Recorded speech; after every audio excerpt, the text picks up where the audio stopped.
Make sure everything's running. Alright.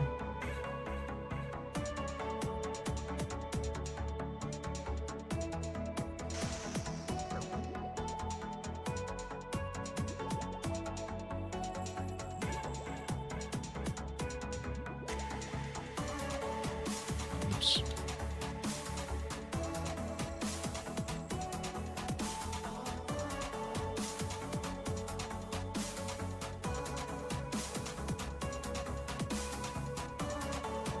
I'm gonna try horizontal switches for fun.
Dude, I swear that would like take an extra tick to blow up.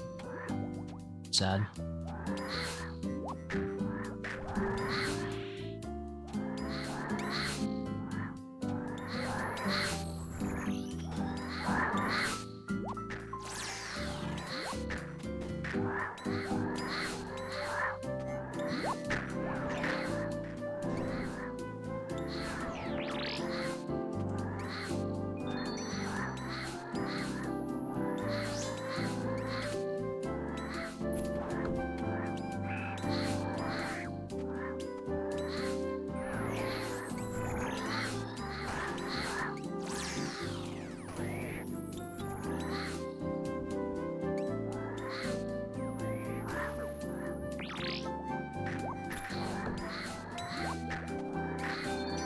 Definitely not used to the horizontal switches. Throwing me off.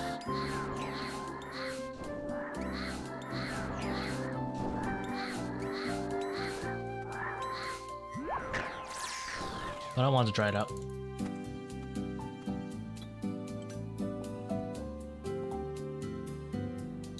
A little bit rough on HP.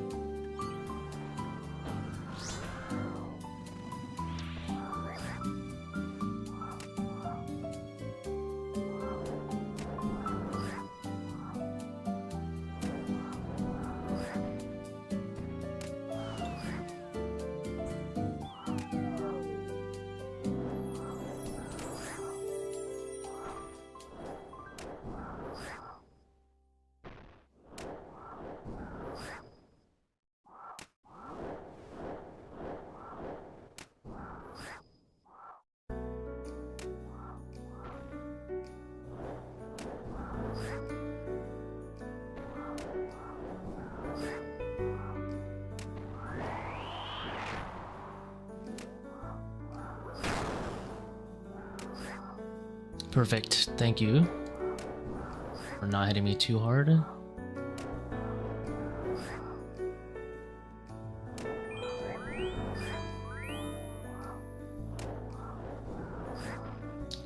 Did make a small mistake though. I probably shouldn't have hit there.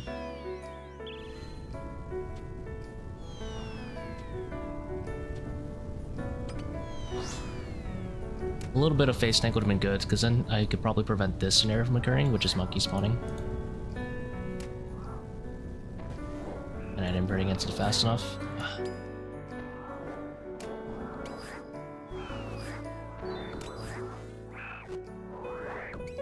think I mistimed that.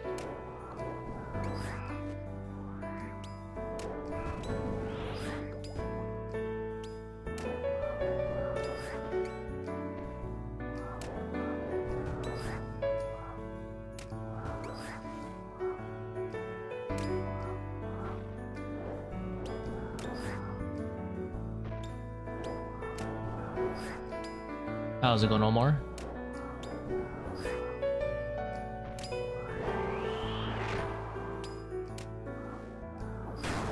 What did I get for messing up in Monkey Room? That was a big mistake, taking that 50. And Blood Fury's just kind of trolling me, but it is what it is. I'd rather die than 6 take too long.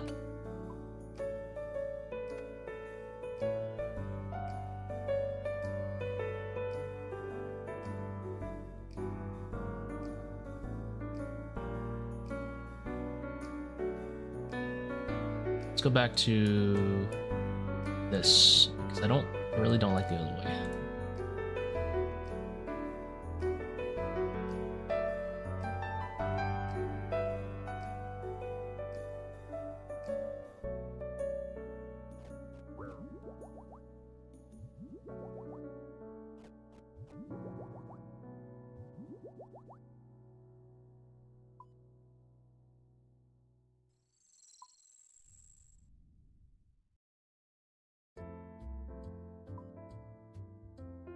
Inventory's a mess, man.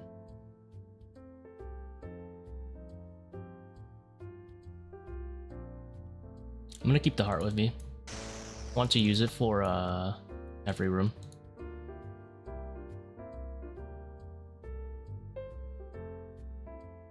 Because I frequently have a point where I'm like still hitting the melee while phasing into phase 3, and having a heart will definitely increase my damage on the overlords. Not anywhere else, but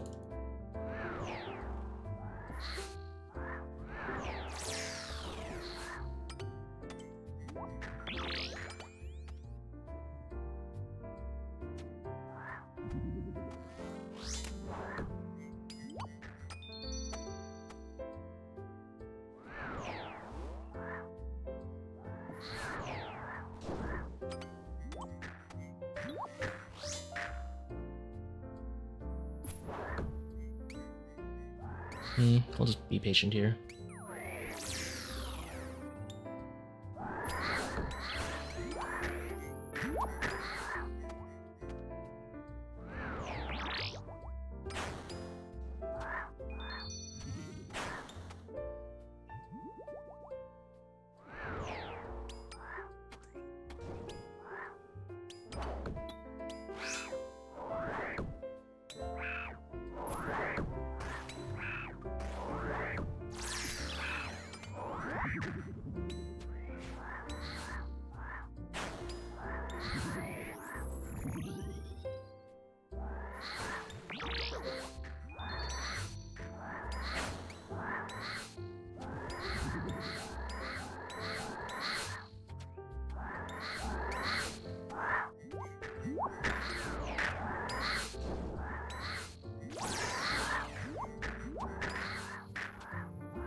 There you go.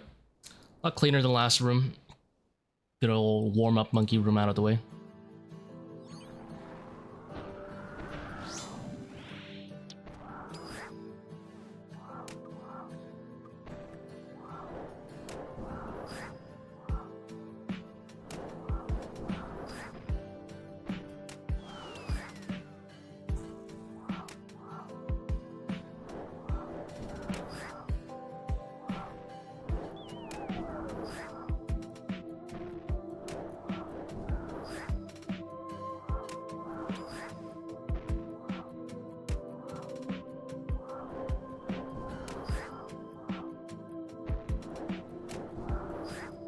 think from here on out, I'm not gonna reset, I'm just gonna phase tank, full phase tank. I don't want it to spawn monkeys if possible.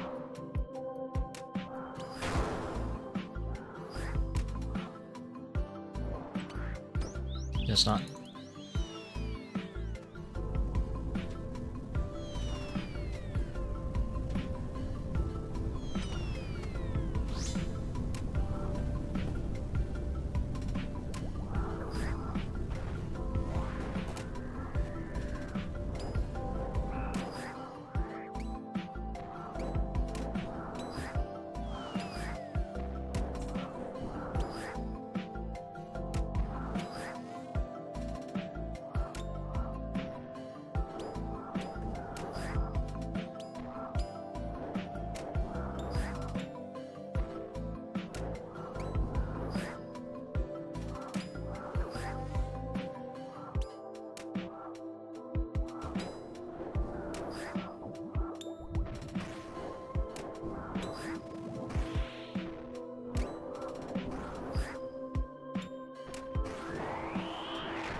I think I should have done the other way around. This is not as efficient.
I must have lost a tick at the start. That sucks.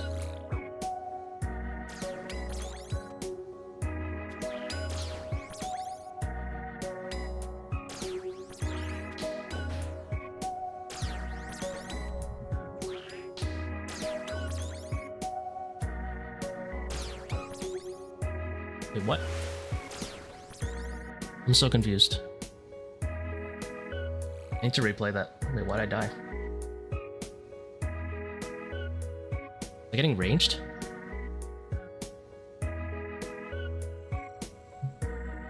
I didn't even notice my HP hit 0.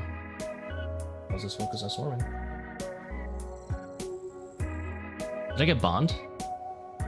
Did I not hear it? I didn't even hear myself get bond. Must have just been out of it.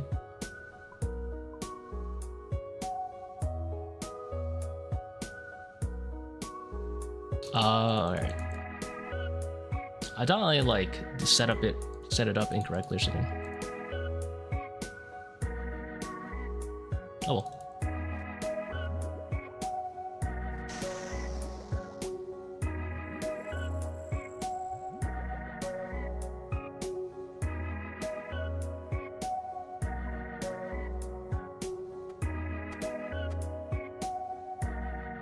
The heck? Something's still in there.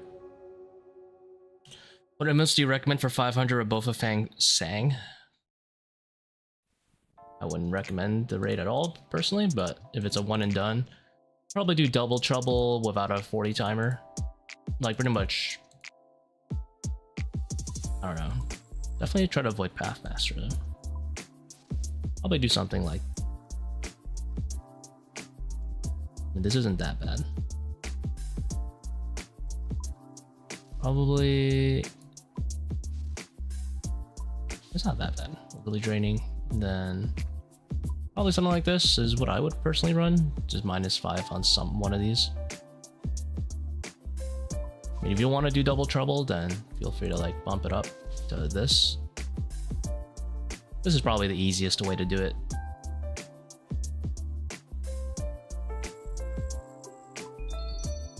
And you're not in a rush for time either.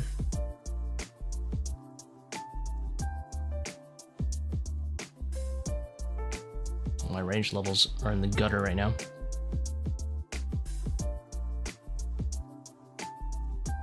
Wonder if I could hit a 27 if I put my blow up on accurate. I wouldn't mind having the extra range levels.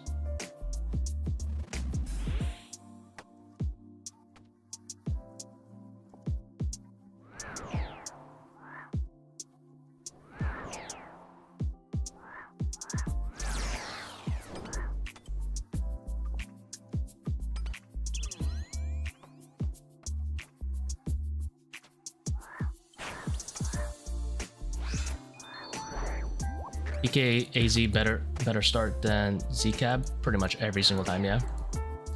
Very few instances where Zcab is justifiable. Very few.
Oh my god. This is why you shift click when you want to move somewhere. I wanted to move to that tile where that thrall was.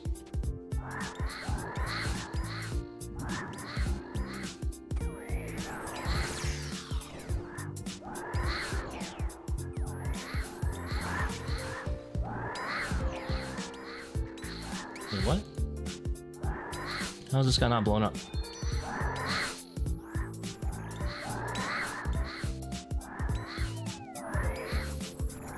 That's an Elder Maul. What kind of thoughts are you looking for? I mean, I think it should get a buff.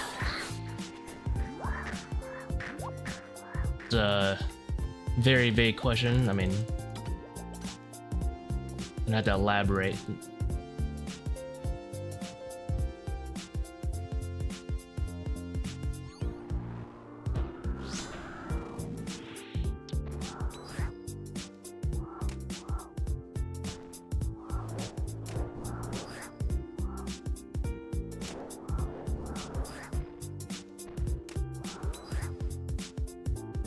Usability and PvP. You just gave me another vague question, my dude. Like, it's very usable in a lot of places. I don't know what thoughts you want me to do, to be honest. Like, are you asking me to list out everywhere it's good? That's a big list.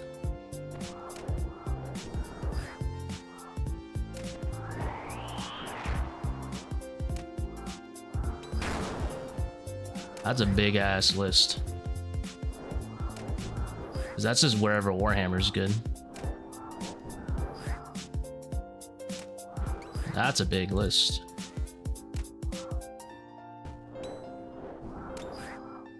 Thank you very much, David.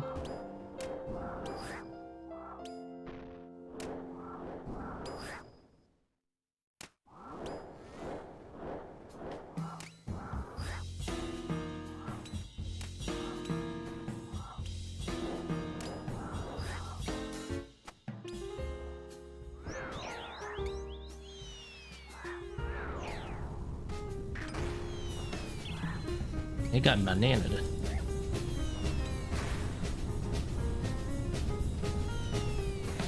Ah, how did things go so wrong?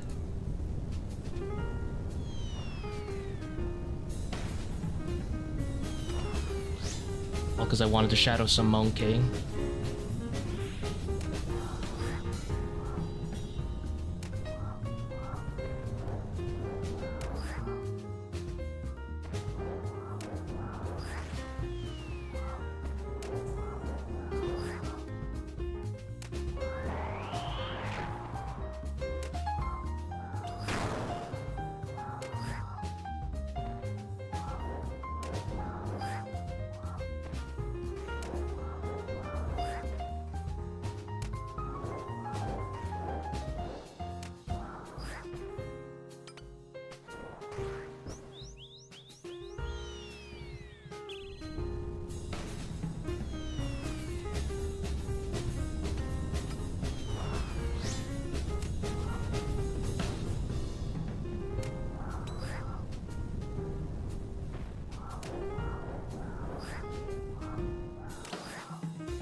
I think I'm off cycle on it. I feel like, am I gonna be able to step under here? Nah.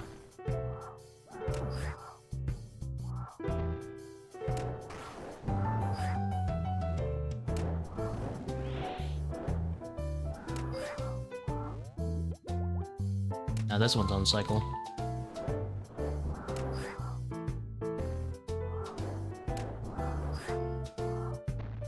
Always love my thumbnails, thank you very much. I assume you're talking about the new Baba one.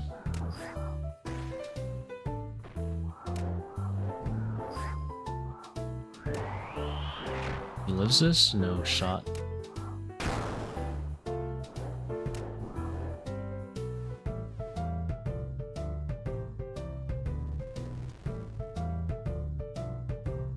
Yeah, I've been too lazy to make them for every single stream these days.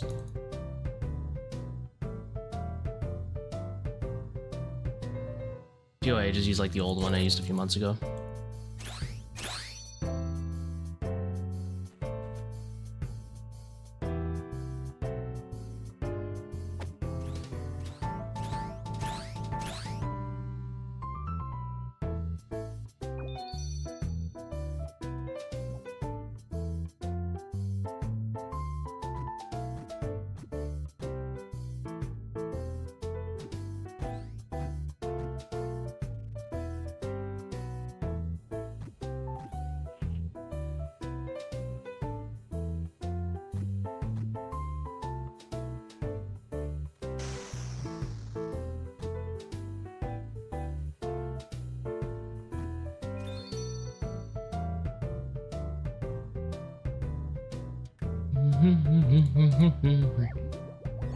This is a slow ass raid so far. At least by my standards.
How does that hit a 0, bro?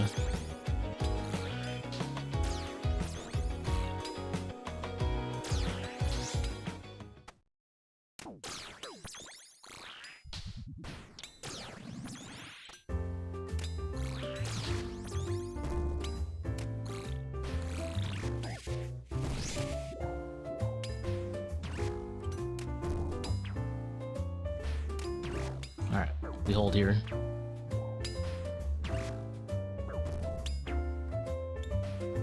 People don't know, you know, like this. The Fang is disgusting.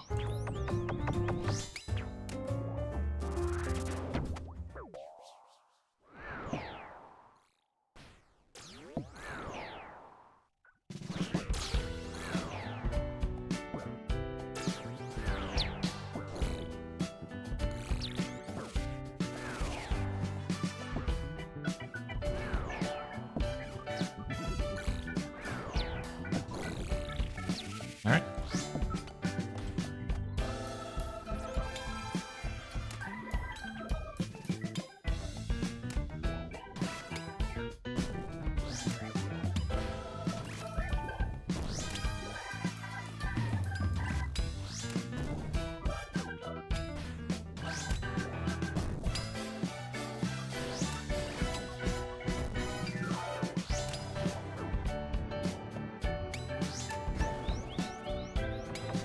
This side's a little bit more favorable for chinning.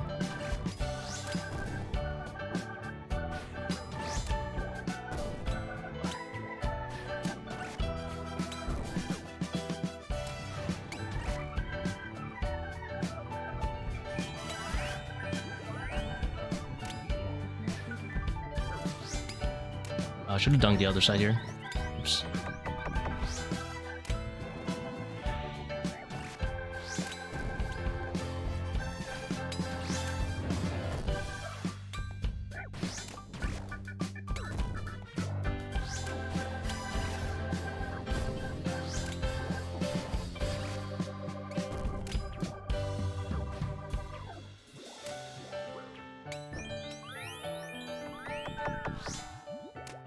Oh, that one had to sweat so hard on the redemption. Make sure it was like mid-air projectile.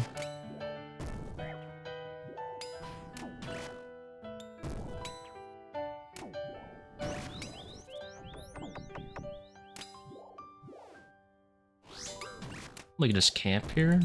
I'll let it pop it a third time. Look, you're trolling right now. Thank you.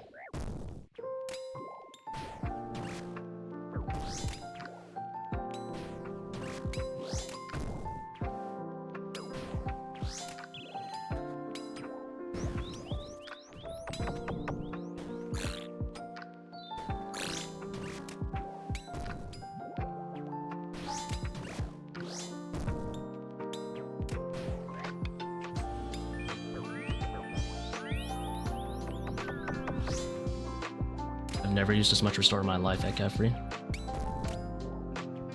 Okay though.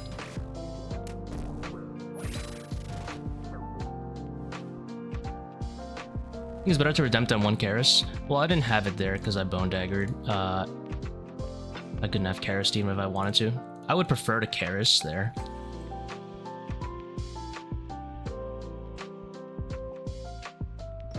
If that makes sense.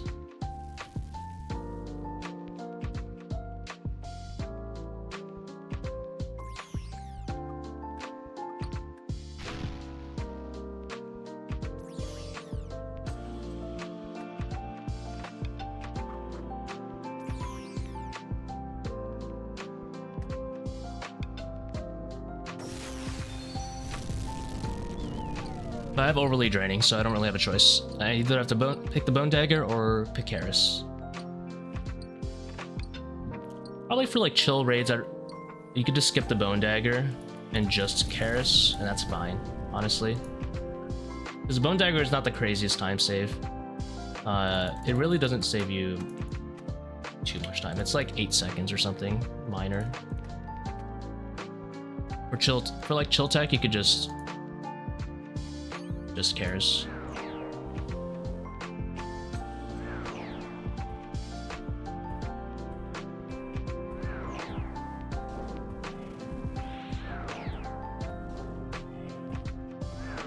Probably way easier on the gameplay that way anyway.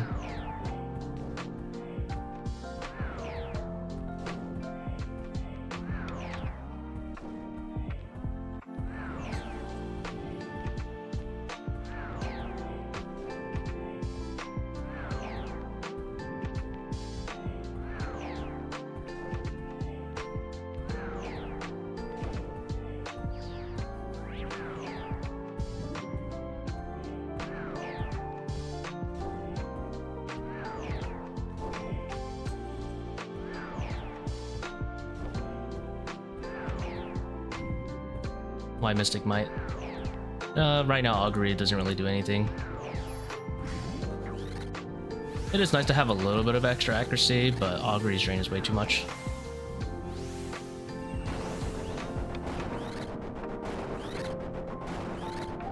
With Project Rebalance, we'll just use Augury instead, of course. That's a future me problem. Honestly, I should just run nothing because I only have 3 restores. And it's like pretty much the same thing.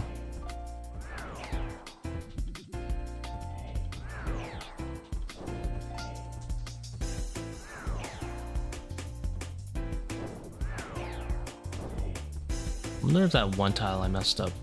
There must be a faster way to do that one transition, that specific transition right there.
Ah, good old noodle.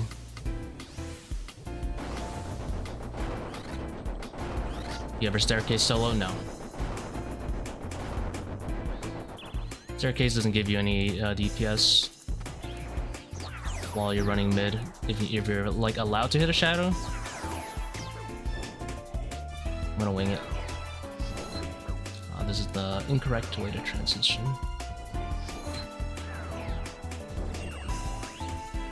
If a shadow's available to hit and you're doing staircase, then you can't hit him, which kind of sucks.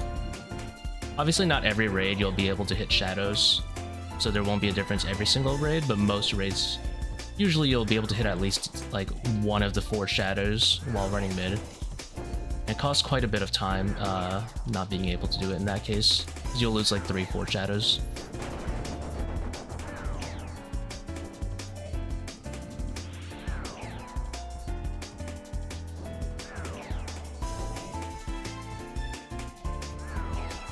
Potentially, like, you know, there are some like lucky raids where you're like always allowed to hit a shadow. Like this is an example, but let's say it happened like for every single shadow, you'd be losing a tremendous amount of time not knowing it.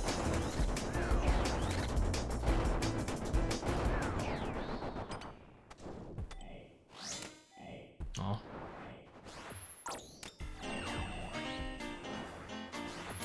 What if you have no shadow? Well, you can still hit with both of you. You can hit with any weapon, even if it's not a shadow. I mean, I assume you kill the shadows or something.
Hate that one.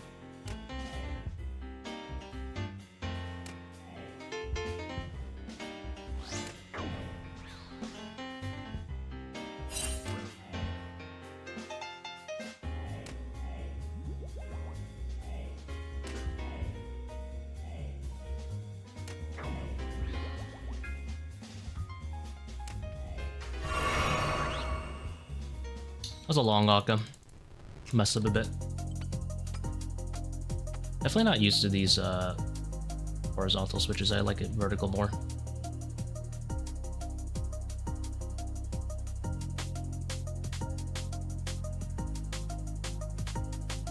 The question marks.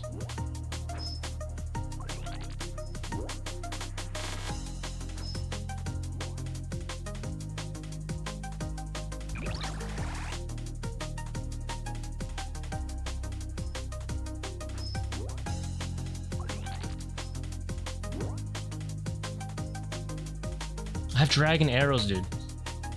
No. Forever. I was doing some chambers, I forgot to switch them out.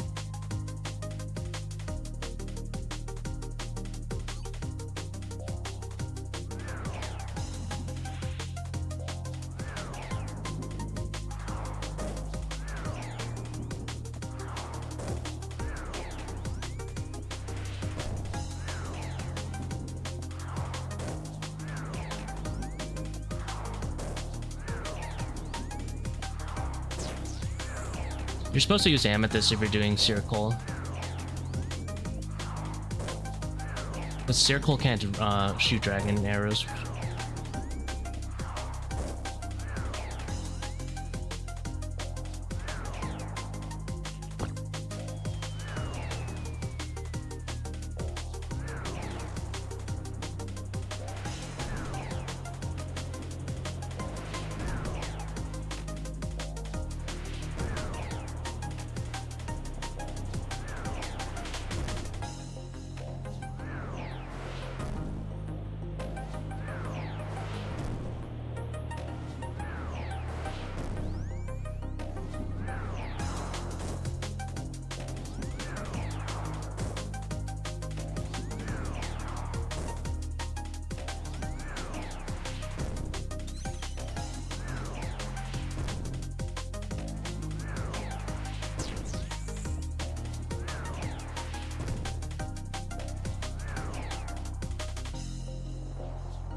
struggling with P4. Just learn to click the big shadow. Schnapps, I messed up and I have dragon arrows. I was doing some chambers.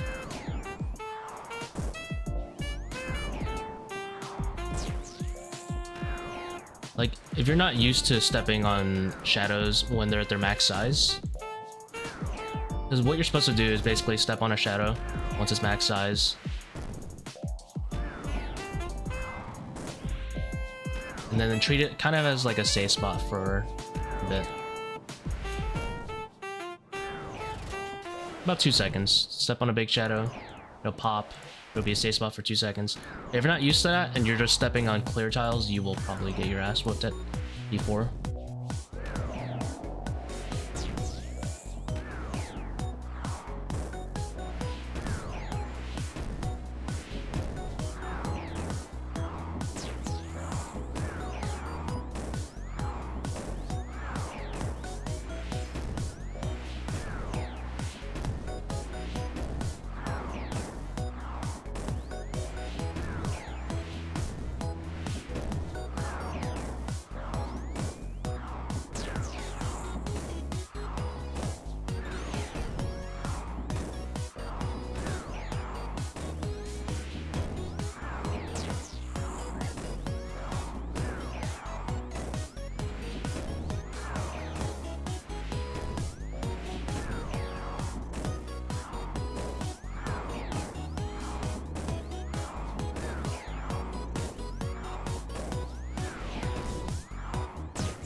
Evening.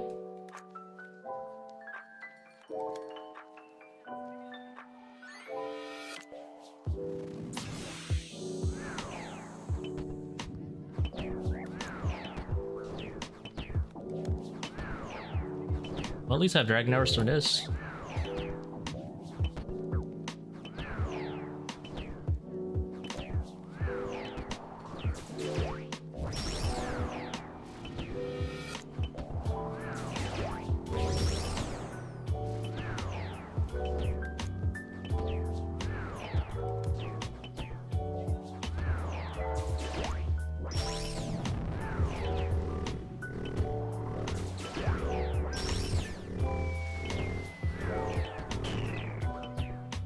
The sword chaps, a huge. How much are those worth anyway these days? Like 50 mil?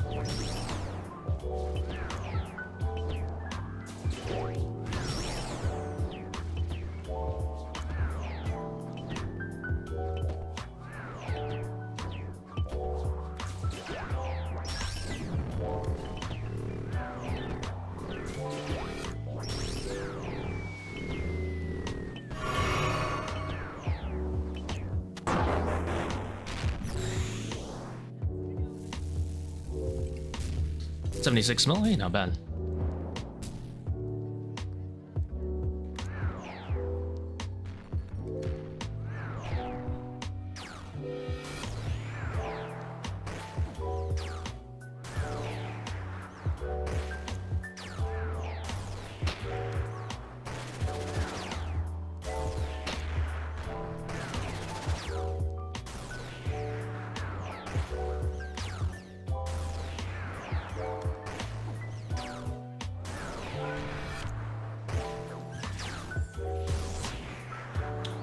Really? Leaves it on 1 HP.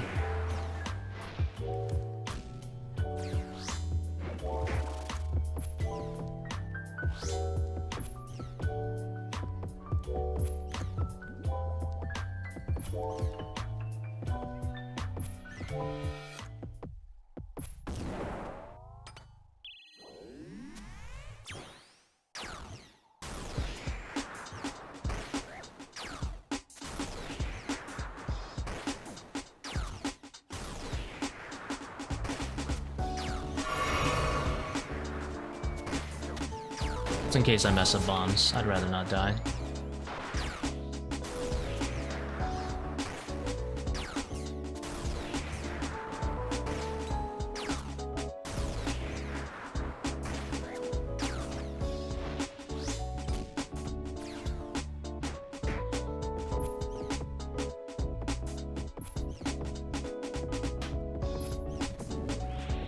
.449 level 5 Zebak. Unlucky. Not the slowest. I've had a few plus 5 minute ones, but rough.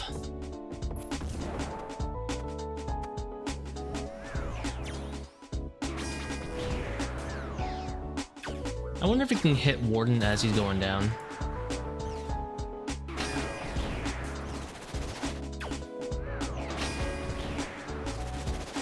Like he's like obviously you break his HP, but I wonder if you can hit him one more time.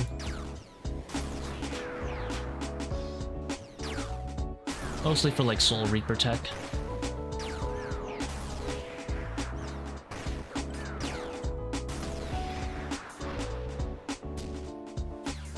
Yeah, you can hit him right now. It'd be nice if I could hit him one more time right here. Then I can get like a stacked Soulreaper.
Yo, how's it going, big boy? Our DPS is in the gutter. Just want to heal, and I'm too lazy to go back. I need to do skull skipping, skull killing.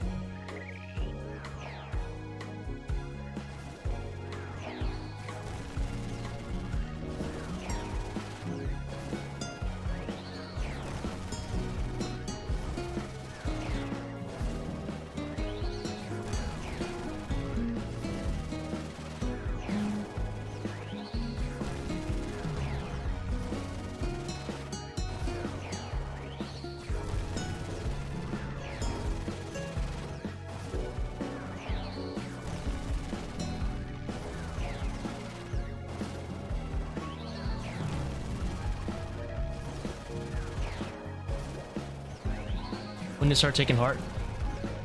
I just started taking it recently to try it out for Kephri. Mostly for the second down or second set.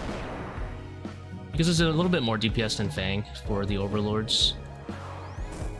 But, well, actually it's considerably more. Because I noticed that my second down for the Overlords, I would still be like killing the meleeer when I, you know, proc his next phase. And that's like not good downtime, obviously, because I'm not hitting Kephri. So I brought Heart, and it definitely helped out. Like, I absolutely smashed the Overlords before Kephri woke up. But not sure what the time save on that could be. I'm guessing like only a 5-second time save. I guess it's not very worth it.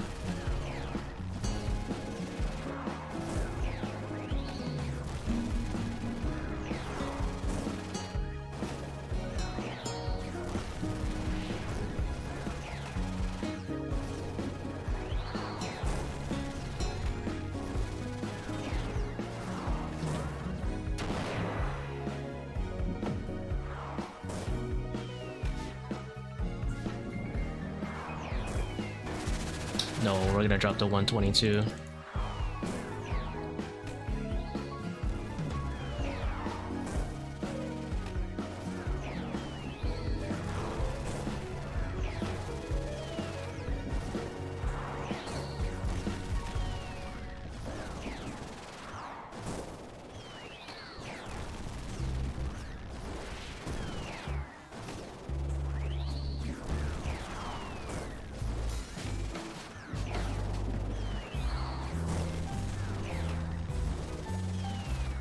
It's over. My max hit is doomed. Probably 82 still.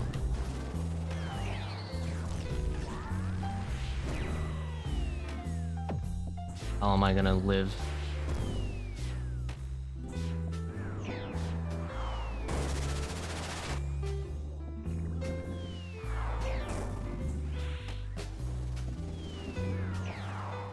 Saw the burning claws, yeah, they look pretty strong.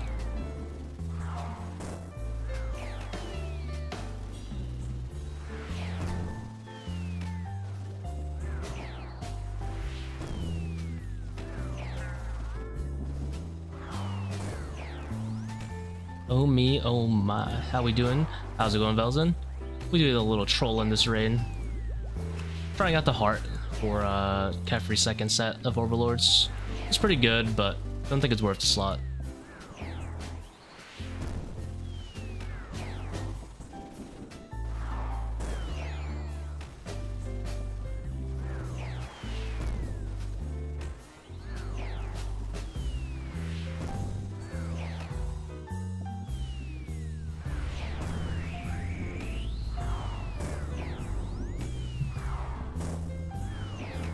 Internet's doing a bit of trolling.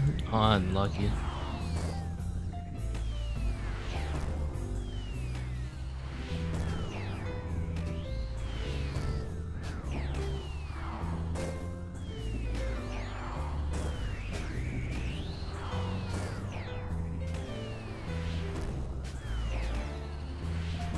How's it going, Samir? Streaming coffee? Nice. I have some coffee here, but it's gotten a little cold, and it's not iced coffee, so it's a little sad.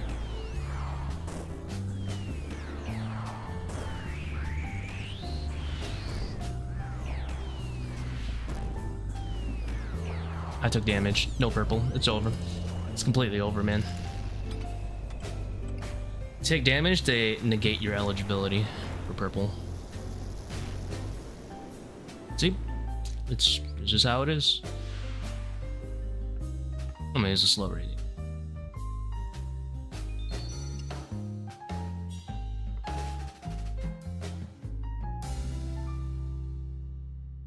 Gotta love being forced to 6-tick for Baba. We're talking about for the last row when you just keep throwing lightning at the bad time.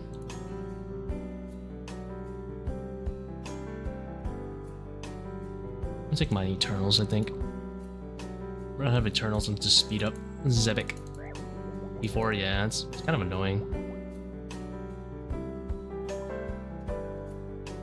I mean, I could just tank the damage and it helps me reset the cycle. It would be best for me to do.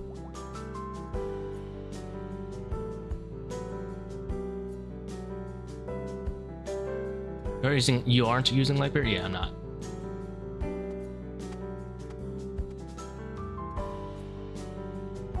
If you're doing high invo raids, then yeah, definitely go with the Ultor and Magus combo. It's a lot better than Lightbearer. Maybe not a lot better, but it's a decent bit better.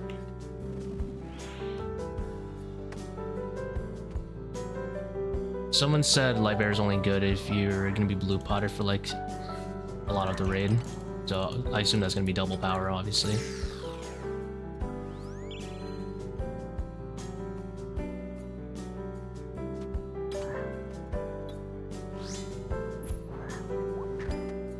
Amethyst arrows. No!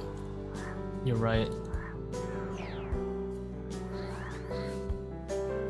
Depression. Thanks for the reminder.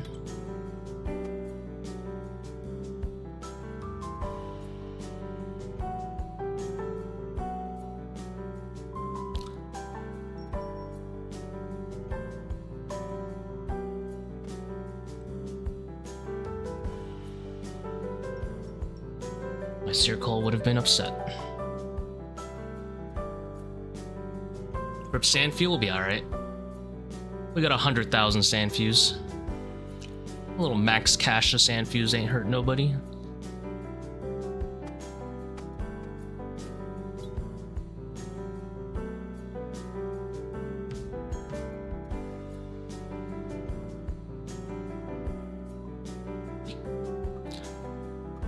$100,000 Sandfews, little. I think we'll be alright. We'll be alright.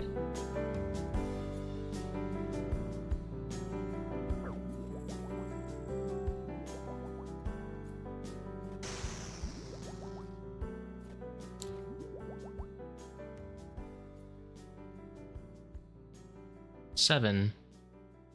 This setup's not supposed to have 7. Is it? I'm missing something.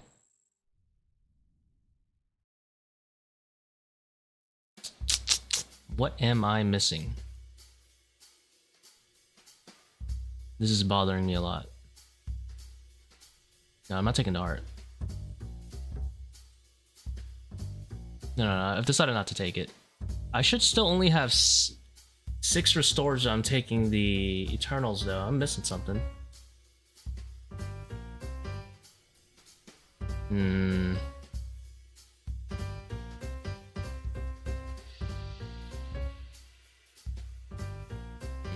I'm missing something.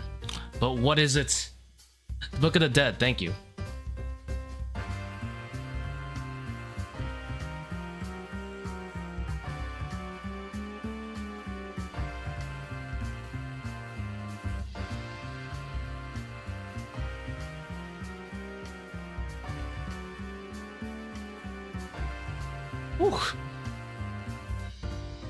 I know. He gave me that detective music right when it's time. You reckon the Baba damage nerf will be significant?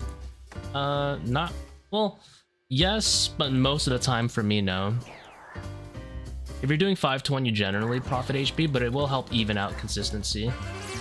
Because there are times, like let's say you make some mistakes in Monkey Room, and you just get absolutely blasted by Baba, then it will help for those.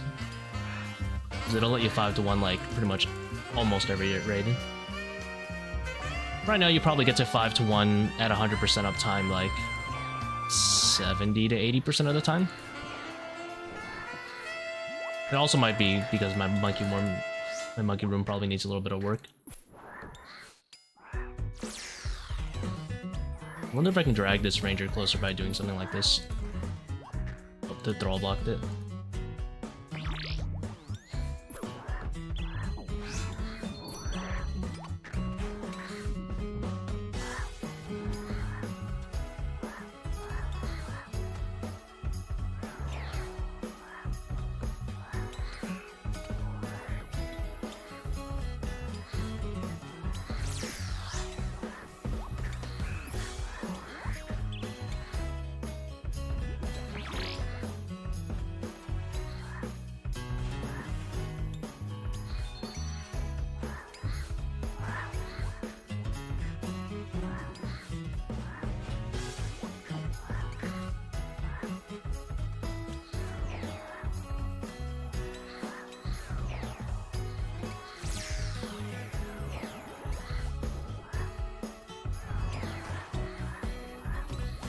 The hell? I swore I had an extra tick there.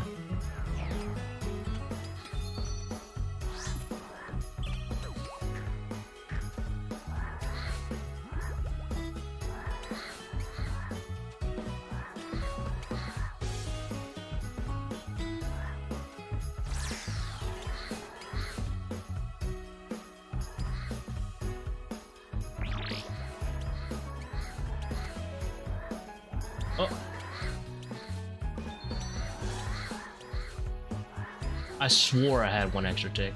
I don't know.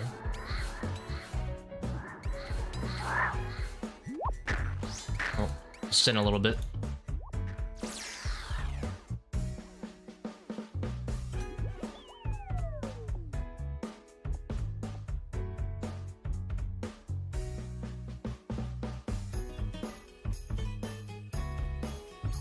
I'm bricked up. Oh, more.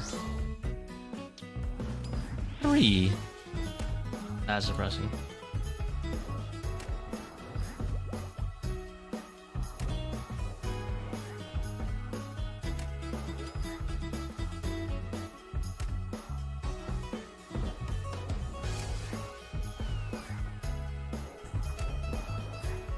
Ah!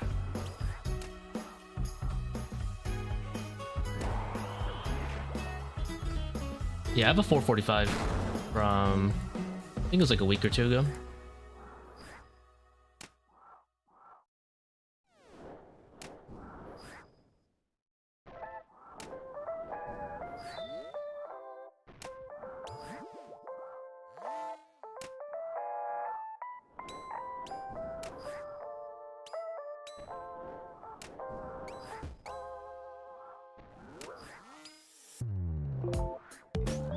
What?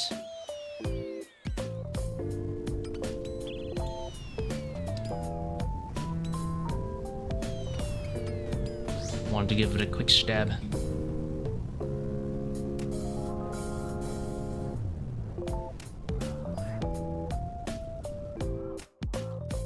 Facts here all around. I shouldn't be bringing a BGS unless it's minimum of 500, right? I think you mean Bone Dagger. BGS, you should still bring for Baba if you don't have overly draining on. It's a little bit better than Bone Dagger. I wasn't counting, we'll just keep.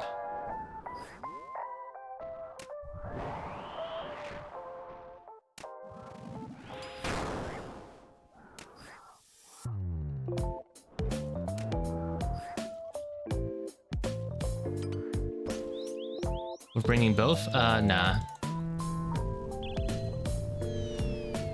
Just one or the other.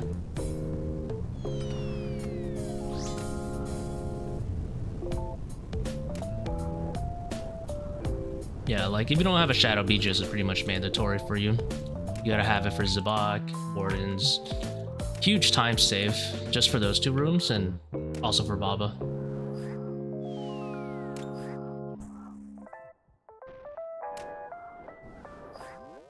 If Shadow be BGS, the Obelisk, is that wrong? Yes. It is doing literally nothing for you.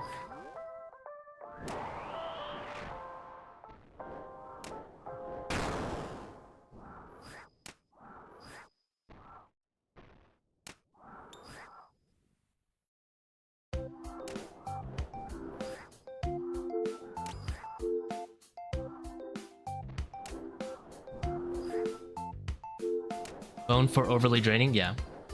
I mean, you could use it if you're too broke to have a BGS, but not many. It's like a weird place to be. Coming here and no BGS money. Hey, that's pretty fast for a 2 Bone Dagger. Or was it 3? I don't know.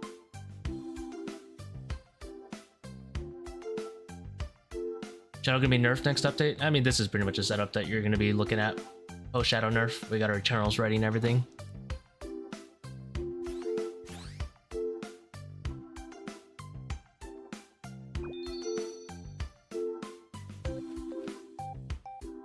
Shout out to all the brokies, yeah. Well, Shadow itself is not getting a nerf. It's just the Occult's getting a nerf, which means the Shadow's getting a nerf. Occult's getting the nerf, and then it's gonna get redistributed to other places. I think if you don't use Augury, you won't have the same 84 max hit that you currently do. So you have to use Augury to get the same max hit. I'm pretty sure you don't need Eternals, at least, to get the same max hit. I might just settle with the... I might just use Eternals. I don't know, we'll see, we'll see. I haven't done the math on how the max hits are actually going to change.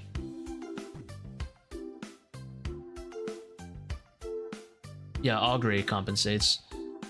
Because if you get like an 82 max hit with Eternals, you can still do what we are currently doing and not use Augury for just Akkha. But it would just be better. But if you have 84 without Eternals, I'll probably just drop the Eternals and have an extra restore to hit 84 instead. Camping Eternals makes sense? No, I mean, even for 540s, if you didn't bring Prims, then you can't get your 3 down. So you definitely need prims.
So many boomer hands. I could have fanged this guy. I could have swarmed that guy if I clicked my chins, but my hands are too slow for this right now.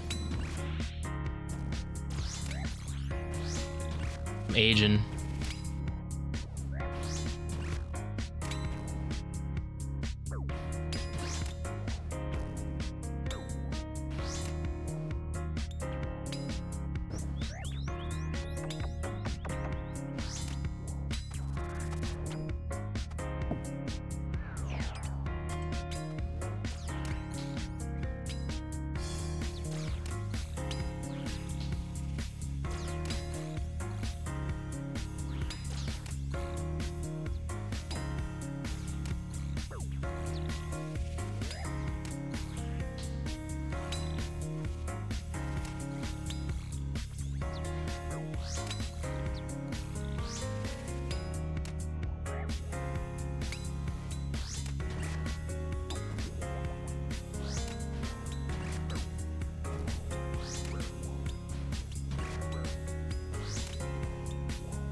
Simon says always bugs out. Is that common? What do you mean?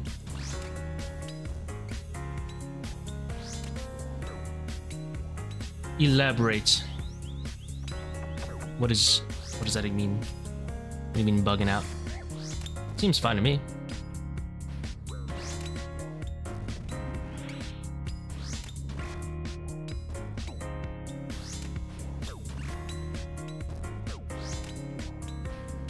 No, I don't use mouse keybinds.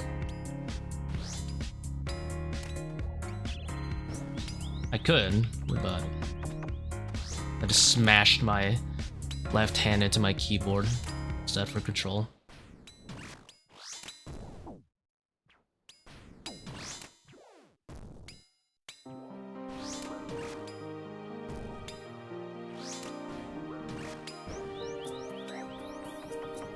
Yeah, I wouldn't be able to tell you what's going on, to be honest.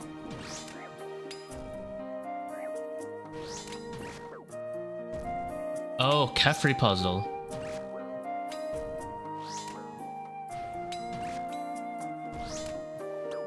I don't know what you mean by that.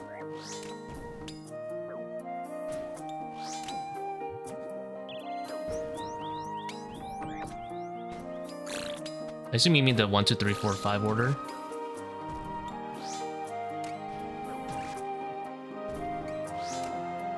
What do you mean the other one?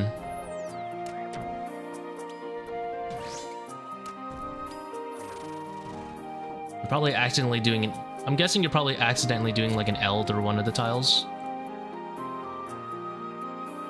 But I don't really know. It'd be... Yeah, it's probably just bad pathing.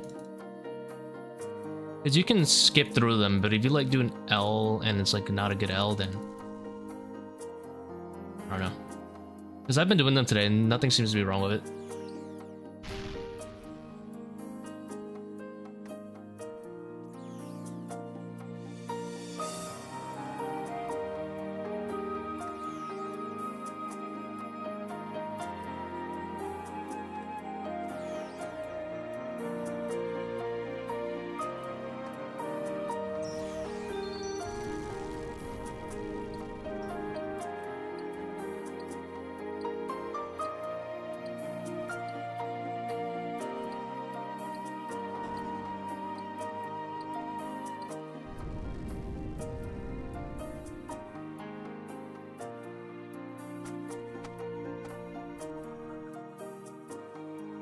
Yeah, I mean, nobody would be able to tell you what's going on.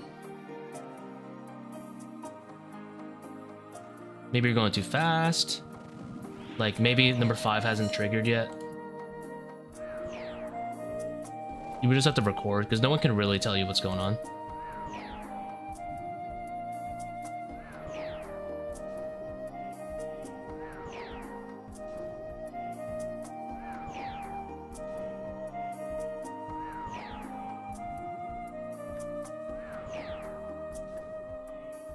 Point 1, and then my throw procs it, and I waste the whole shadow!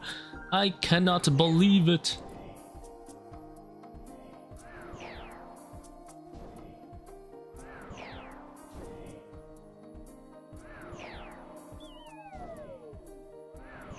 If you're going too early, it definitely won't work, because the puzzle actually only activates when number 5 is pressed. Ideally, you time it so that you like run onto 1 as 5 procs, but sometimes I do it too early too.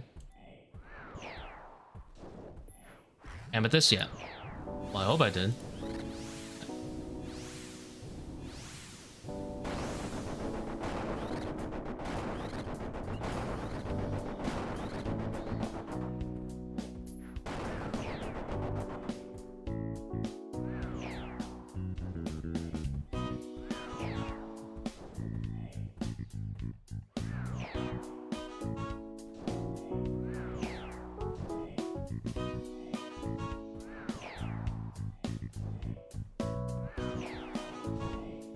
Wish there were tile markers for transitions.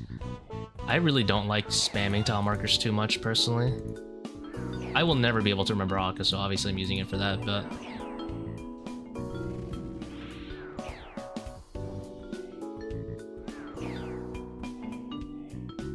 And I don't even know all the transitions. It's because there's 2 different transitions per quadrant, like, depending on which side you procced. It's kind of weird.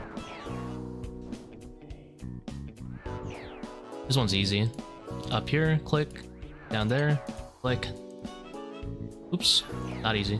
But then you go here and just click hit. Spared by Akkha.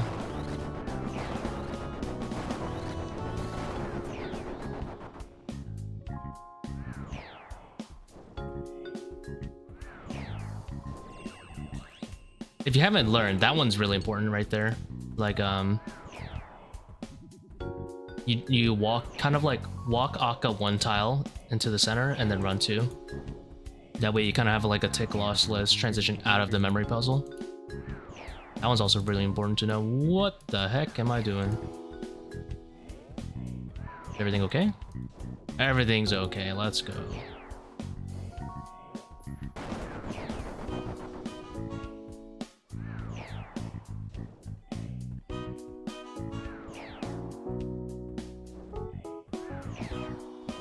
This one I have no idea what to do.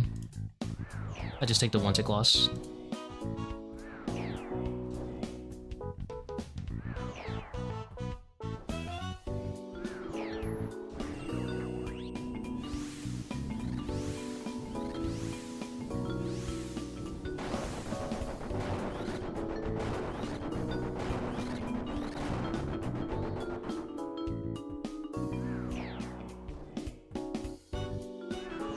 Those will run like that, and then manual.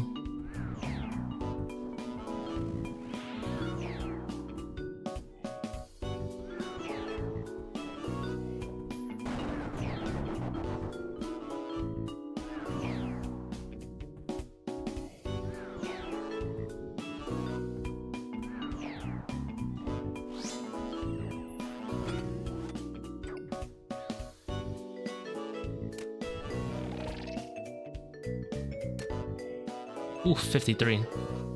Love to see that.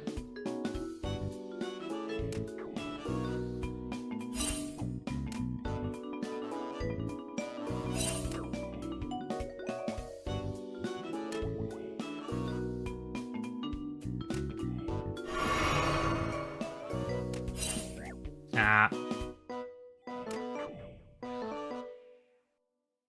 Aim hard. No.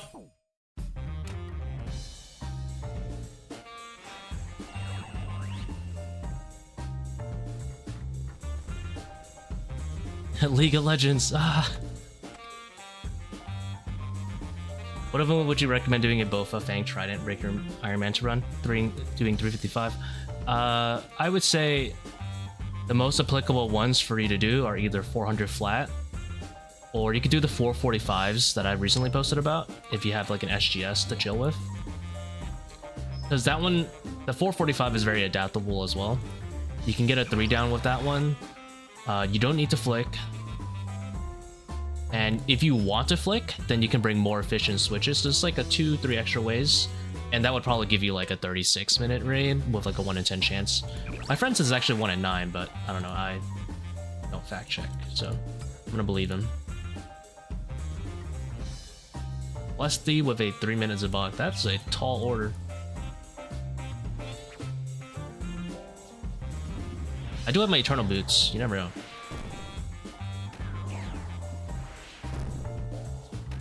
I think there's any point where a 4-tick butterfly is worth doing at Akkha. 2 specific points. Either you're raiding with someone else who has a shadow and they messed up and now you're forced to butterfly. Sure, that's fine. Because you want to make sure the shadows are always hitting. I mean, it depends, obviously. Like, if he's like the only shadow guy and everyone else is like Sang, then I wouldn't do that. But like, if you're doing duoing with someone who has a shadow, then I would do that.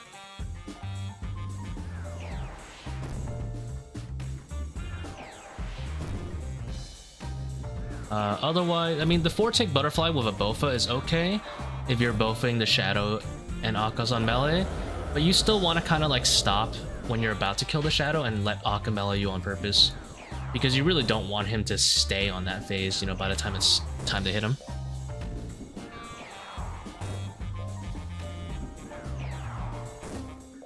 Akkha Kephri, yeah, I mean, if you turn off aerial assault like the video recommends, it's pretty much the same. Like Wardens, the only thing is you gotta pray melee in between hits, which is a little annoying, but I'm sure you'll figure it out. It's not that bad. Is Seercull damage somehow capped at 25? It's not somehow, it's just simply what your max it is. If you could theoretically hit higher with Seercull, then you could drain more mage levels.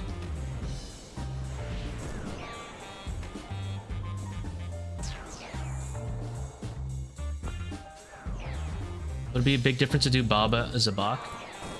Yeah, I mean, the 445 specifically, it's... Here's what I would say. That raid level is designed... I made that video with the intention that you're going to be 3-downing. I don't like it when someone 3-downs and they're capable of 2-downing. If you're capable of 2-downing, Baba Zebak is better. Because you're still only going to get 1 Trident phase. If you're gonna 3-down, I recommend the Akkha Kephri route if you don't have a shadow, because having 2 Trident phases is ass cheeks. It just takes so long to do a Trident phase with Sang or Trident. It's like unbelievably slow. So if you're gonna do a 3-down because, like, let's say the invo's too high, or I don't know, you have like -3 strength or something, then yeah, Akkha Kephri's a little bit better. It's a rare situation to be in, but it's worthwhile considering. Wardens is not much different, to be honest. Like P3, it's whatever. You just gotta switch prayers whenever you see Akkha do the little shield thingy. Hey, congrats, Adrian. Oh, sorry, I'm dying out here. Congrats on 5-4, that's huge. And the shadow, big monies.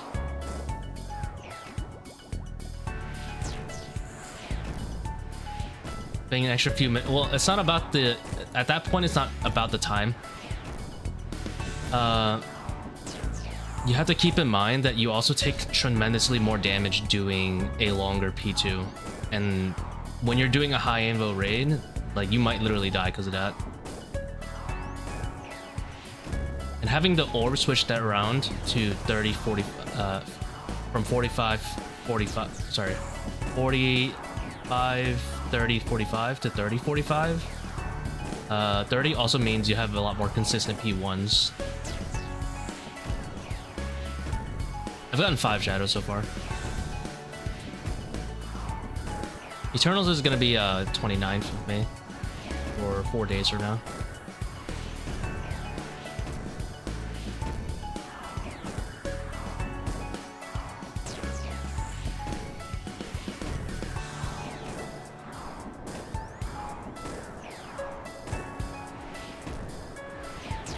I'm gonna deny him the heal here.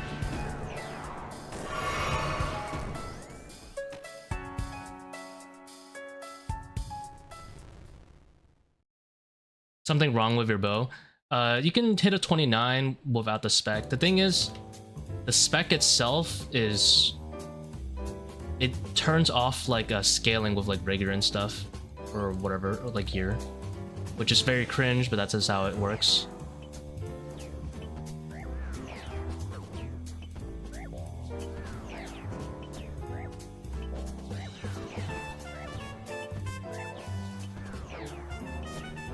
Didn't get your P1 point, can you say that again? No. Okay. Basically, when you tank on this side... here, I'll show you in a second. It'll be easy to understand. Just wait until we get the orbs. So the first orb I'm going to take in this raid is going to be a 45. This one coming in is a 45. If I tank on this side, I get the one coming from that side instead, which is a 30. And if you don't know, like, Sun Karis tick eats and whatever, then that's pretty important.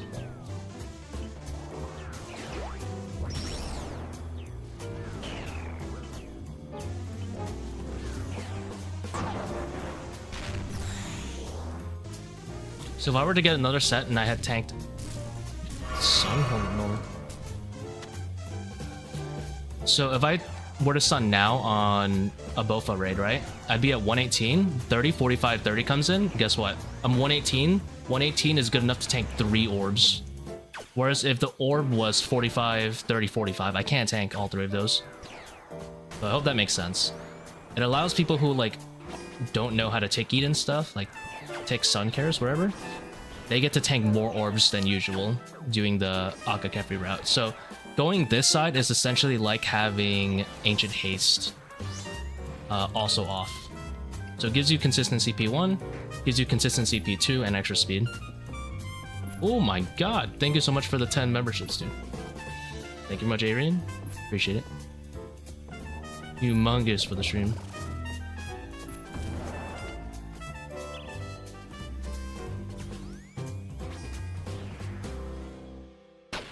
I think Sun Karis is, you gotta do a tick earlier, Samir.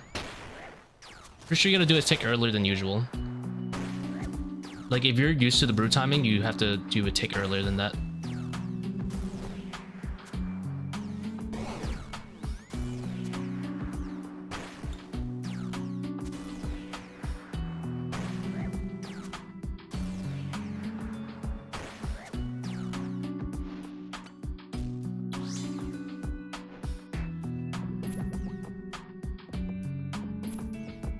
Huge.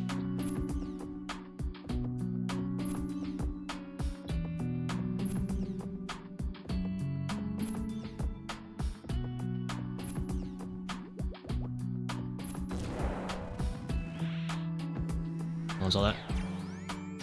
I did a hit without a thingy. Lots of gear on. Unacceptable.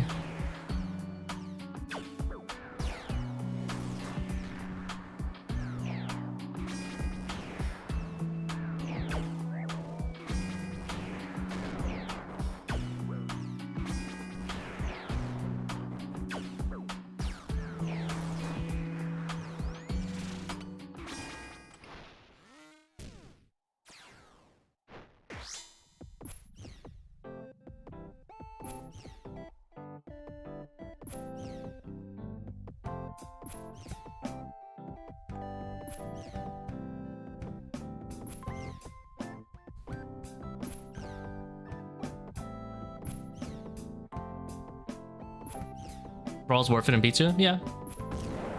Decently nice DPS boost.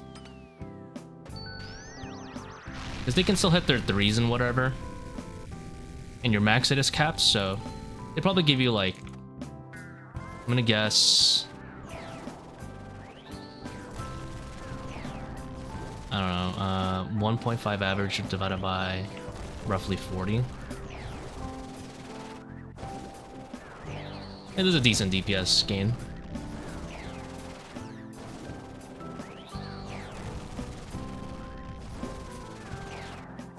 It depends, up to you. Like, I would say 18 prayer for probably, my guess is 5 5-6 seconds saved is pretty worth it to me. Only 18 prayer to summon 3 thralls.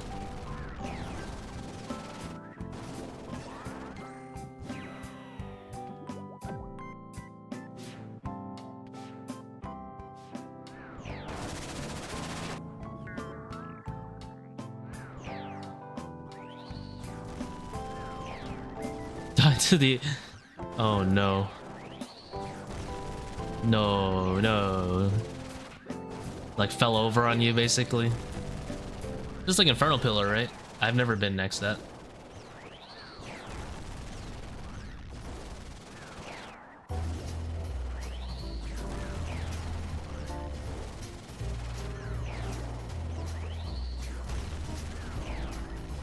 Came in and dropped 10 gifted, hasn't said anything. Look, let the man lurk.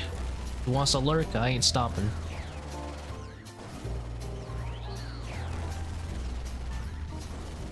I think he said some stuff earlier in the stream anyway, so he's chilling right now.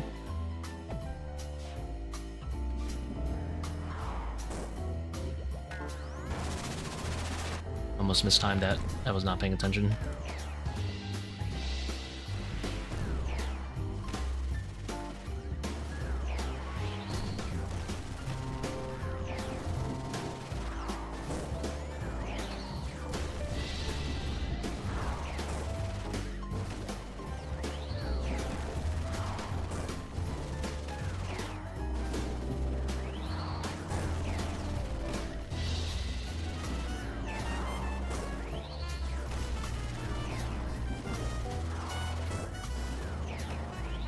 This might be a resummon thrall angle.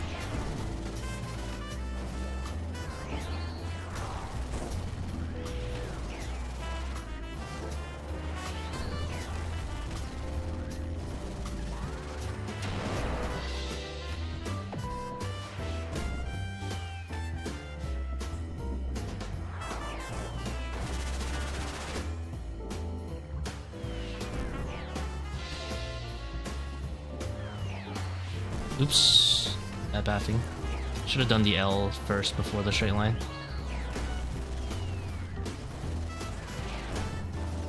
33 minutes, roughly, to a full skull skip.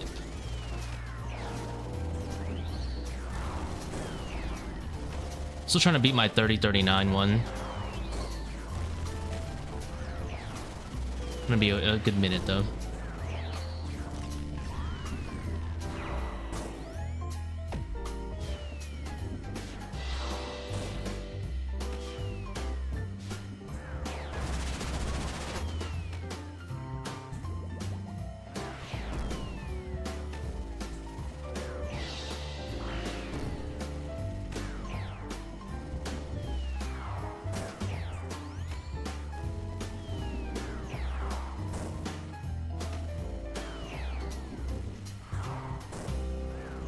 Since it's only like 38-30, hey, nothing wrong with that. We'll get there eventually.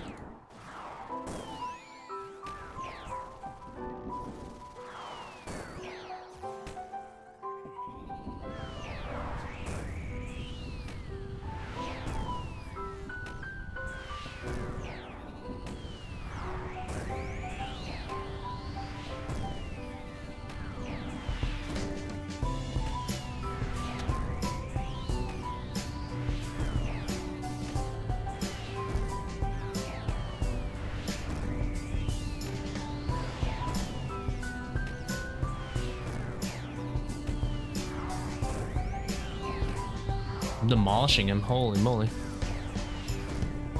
Sit the fuck down, we got half the rows left.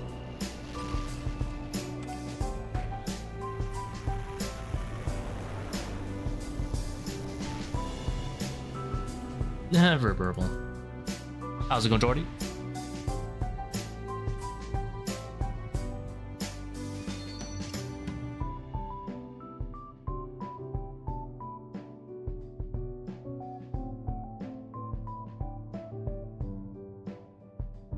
Focus on switch pairs first and move. Yeah, pretty much. You get used to it, like the whole timing thing. I don't really like think of it in any particular order, actually.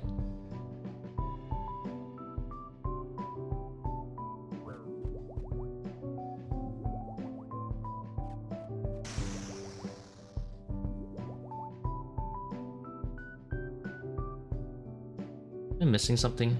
Oh, flip this. There you go.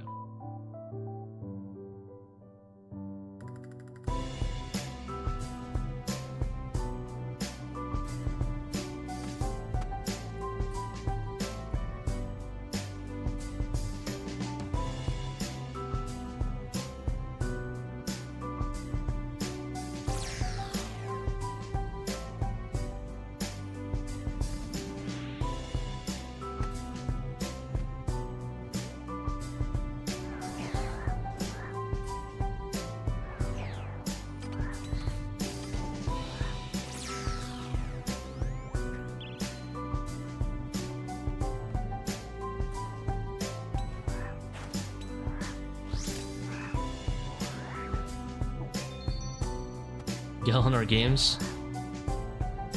I don't even know what they do around there other than they have like a whole speedrun cup and all that stuff, right?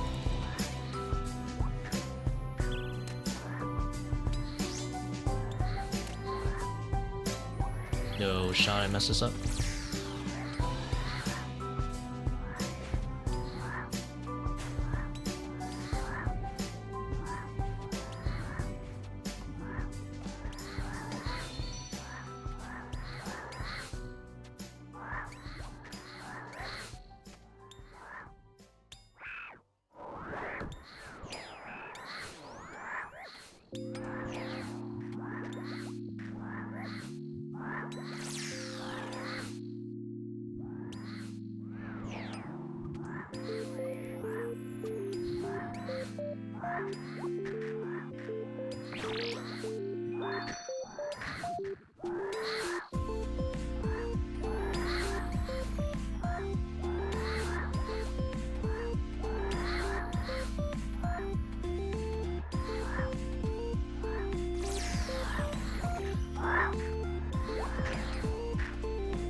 Swimming in thralls, man.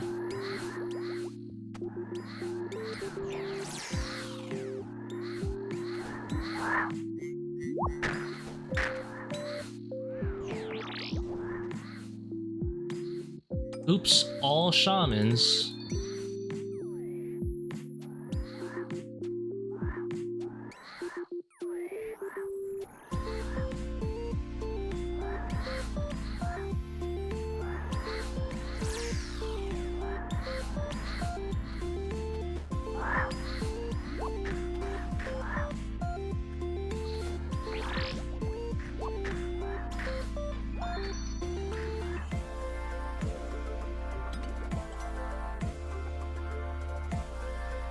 If I was smarter, I would blowpipe that one and then not have to kill that one. That would have saved me about 10 seconds.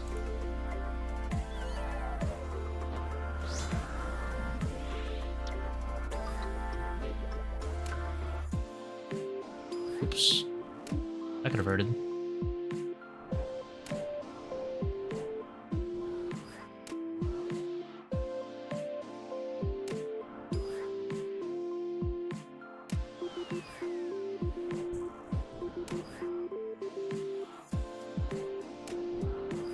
And these tips are smooth switches. You can see that I have my gear kind of like organized in a corresponding order. That keeps things organized. Definitely my biggest tip is to keep gear like corresponding like that, if possible. And then the second tip I have is to like learn how to unswitch your gear. Whenever you see me whip out the shadow for the monkey room, you'll see I unswitch. So I'll shadow and then click back whatever I had it previously on, whether it was the fang or blowpipe.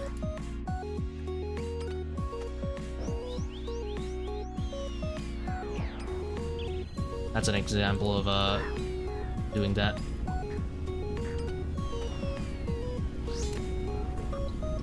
I'll like unswitch.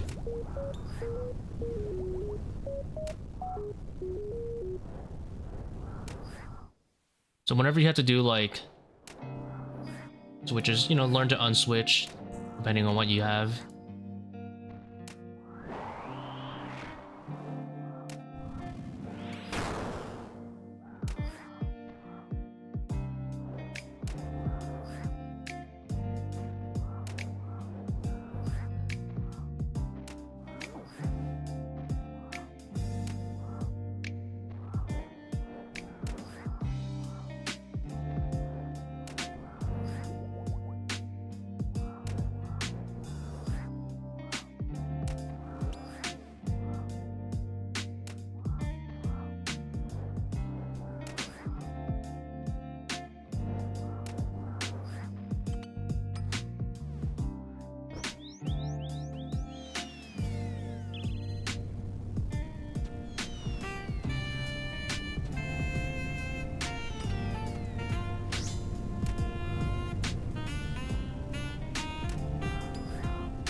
Oh, I didn't see your other one of the other questions all the way up top, chat. You recommend stats over gear? Generally, yeah. Having good stats is gonna be a lot better than having good gear. For the most part, obviously, like maybe like having a shadow would be pretty nice. But most people don't have like shadow at like low 80s and stuff like that. Overall, stats is gonna be king.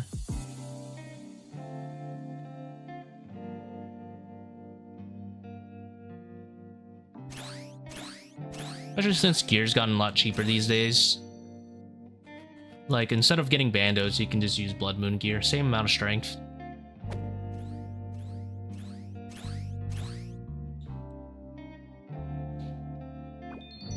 Yeah, that's pretty slow for a 20.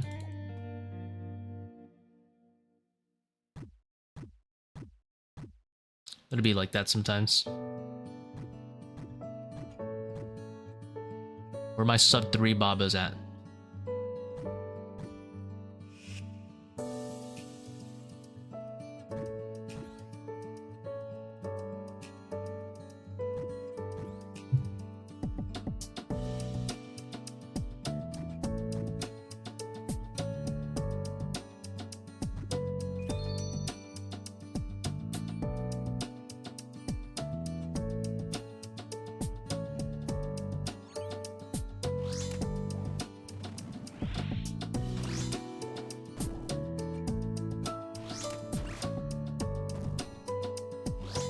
See Max's 500 world record. Is it recent? No, he posted one kind of recently, like I think 2-3 months ago. Like 26 minutes or something. I think like low 26 minutes. I don't know.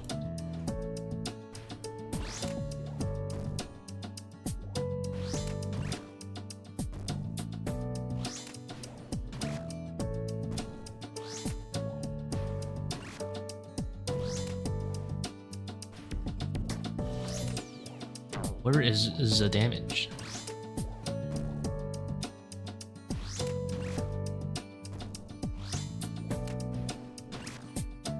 Do that quiet prayers on? Yeah. I mean, pretty much for any speed 500s, you're gonna have quiet prayers on. Would you rather have overly draining off?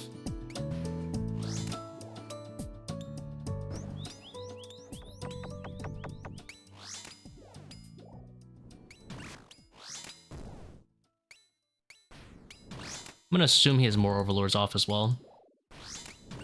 This one's a fat noodle.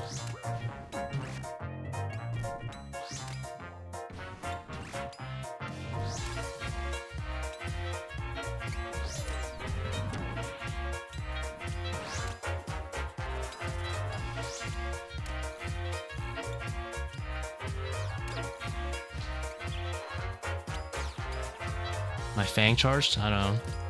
I don't think so. I did not mean to click the...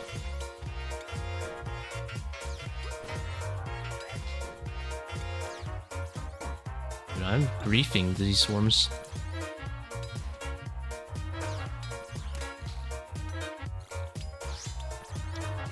Oh, it could be worse. Let 2 in.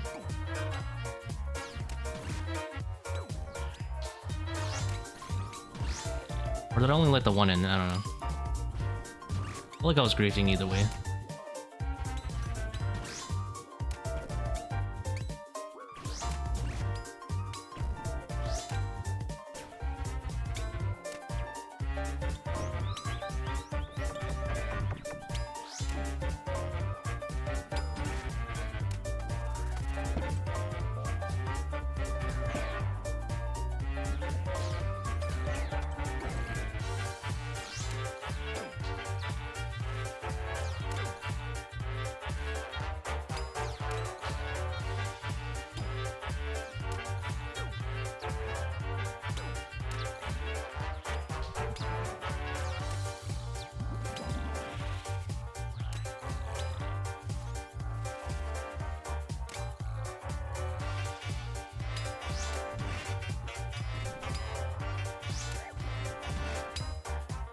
Do I use metronome? No, I don't really like the visual metronome. I really don't like how it looks.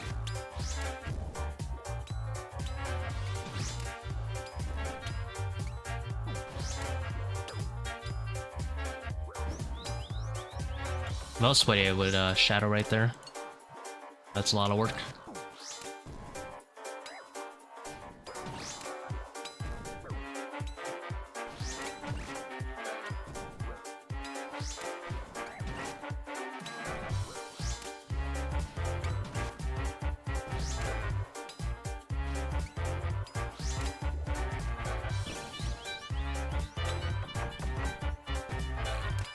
Oh, almost saw that.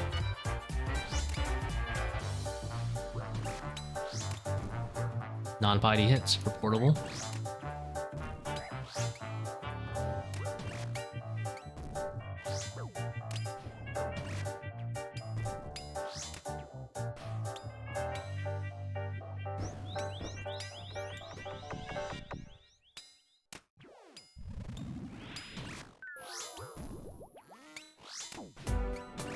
Ow. That throw almost killed me. Summoning it, that is.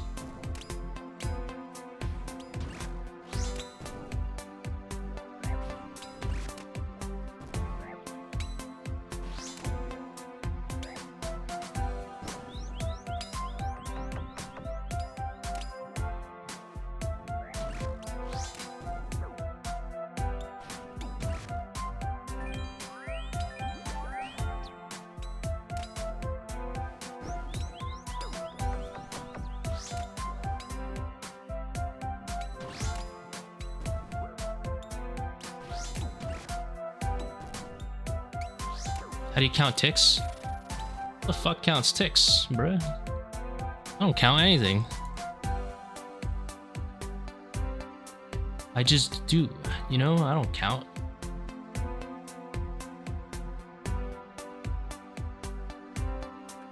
Nobody got time to count ticks. I just play the game.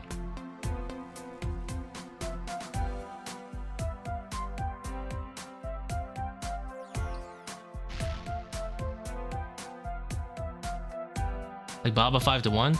I don't count 5 to 1 either. If you see, I move tiles instead of counting ticks. So whenever I need to count a tick or two, I just move.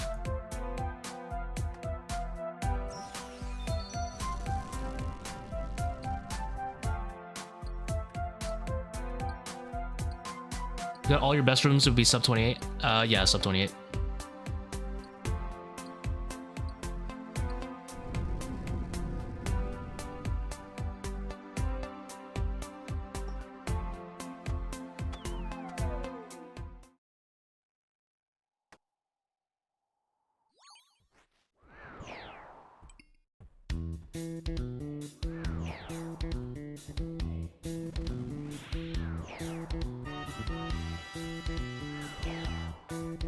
Yeah, like my workaround for counting ticks in Baba instead of waiting 1 or 2 ticks is I just move 1 or 2 tiles.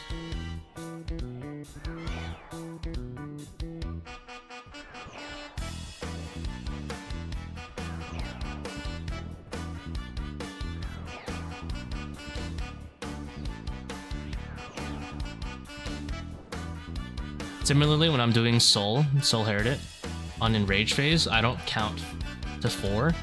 I just use the exact same 3-3-3 timing, and then I just slap on Redemption on the 3rd tick, and then when Redemption pops up above my head, I know that's the start of a tick. I don't actually count any ticks. It's completely by feel.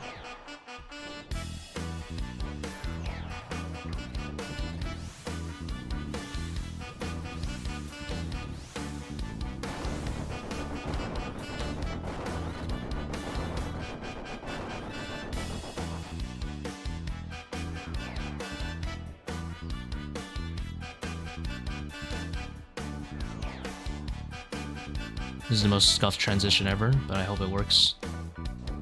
Alright, let's go.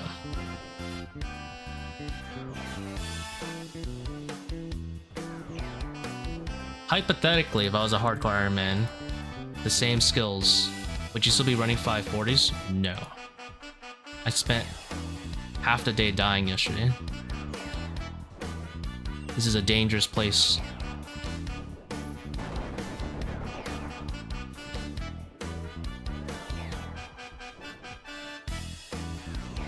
Probably have overly draining off and I mean, I'd probably be running 525s.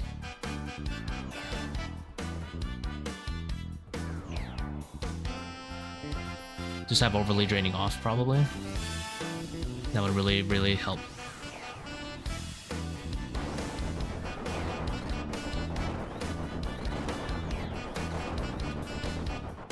Yeah, like obviously getting an account to that point is very difficult. And that's also with the assumption I have all this gear somehow, right? If I don't have a shadow, I obviously wouldn't be doing that.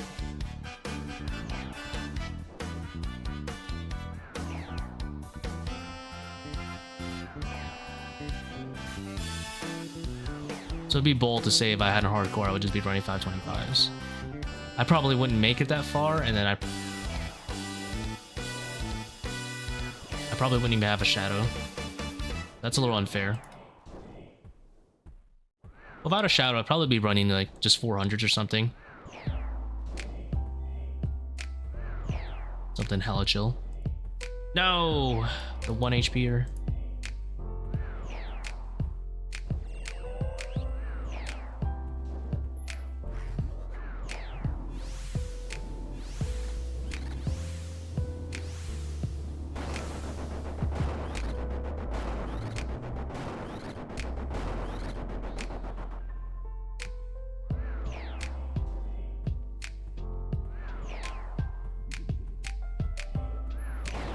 Seems to be a decently fast Akkha though.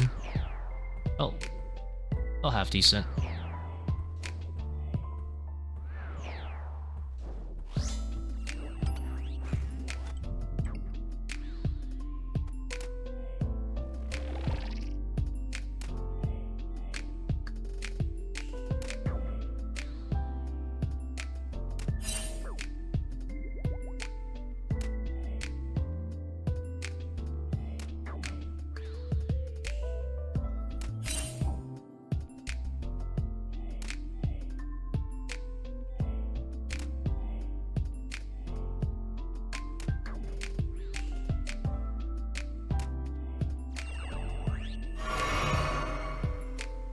Or 31, nice.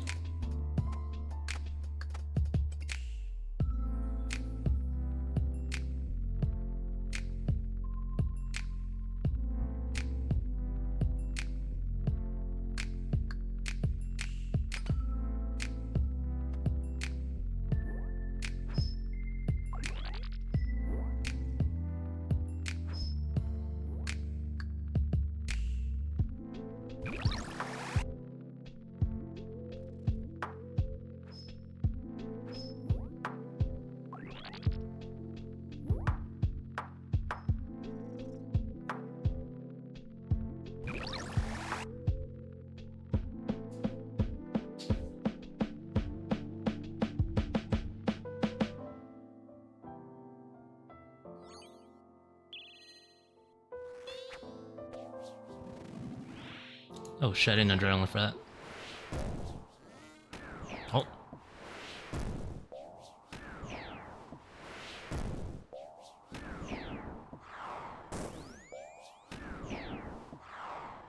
We just gotta not mess up upset stomach.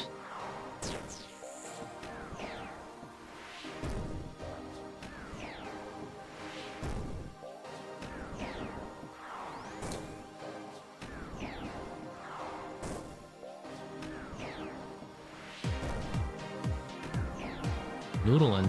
Group content? I don't know, I don't really enjoy group content as much.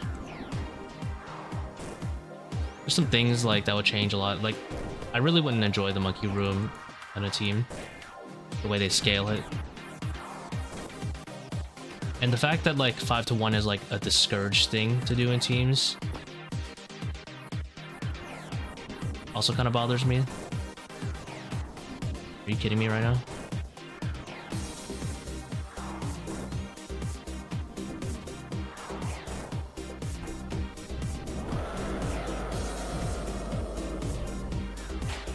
I don't think I would enjoy the content doing group versus solos. I would probably enjoy Kephri more. I don't think I would enjoy the Bob or Akkha. Same thing for like ladder being encouraged. ideally everyone runs mid, right, and plays like as one person and has like a rule set for running mid. But in practicality reasons, most teams don't do that. So it only would be one person hitting the shadows, which kind of sucks.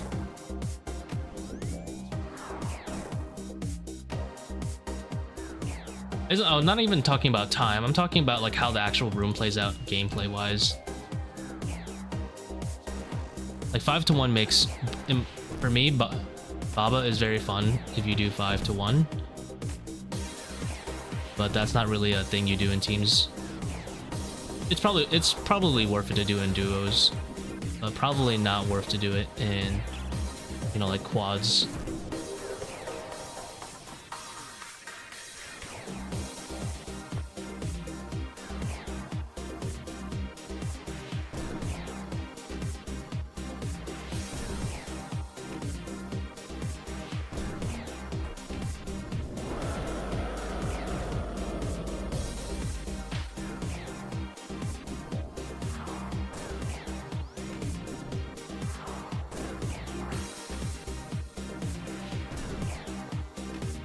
Yeah, like it's for sure Baba would be faster having like the rest of the team 5 tick and then one person to 6 ticking. Shadow of Arams, I'm not really sure. I'm pretty sure with Arams, I think Bofa is mildly better, especially if you bring BGS for your defense reduction. But it might be swung by just like having an ancestral hat or something. Highly recommend checking a DPS calculator.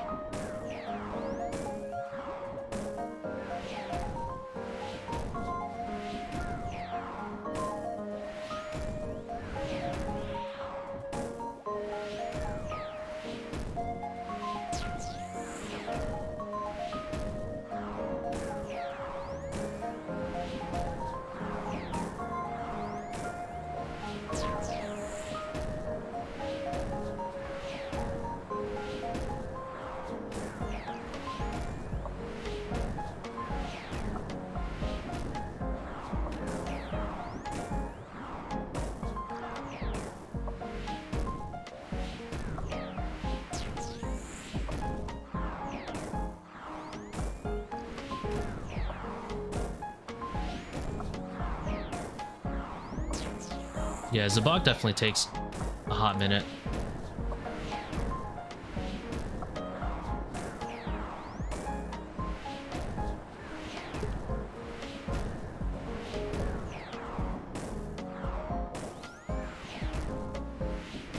This one I'm not gonna cancel out the barrage, it's too dangerous.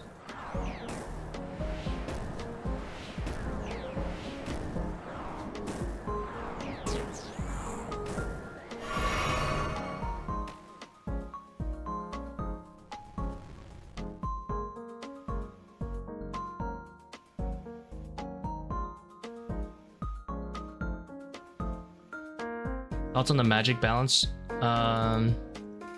It's alright. For the most part, it's a good update. I do wish Arams was same tier as everything else, but whatever.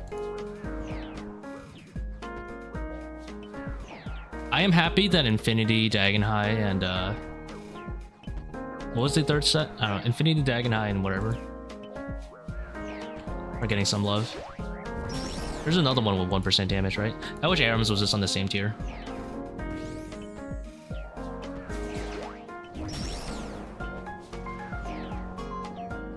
Shadow of Magus and Eternal Seercull better DPS than Tbow. Here, mixed opinions. There's not an opinion. Mage is pretty much equivalent DPS with this setup. If we're comparing it to a Bone Dagger Tbow. If you're comparing it to a 6-way Tbow with BGS, then on average, the Tbow will be a little bit better. But regardless, the difference is so close that it's not really worth talking about. The main thing that's nice about Tbow is if you're not running an overly draining raid, then you can wear Light Bearer, right? That's the real important part, is that you can wear Light Bearer with a Tbow, which means you can spam like ZCB or Void Wake or whatever you got. .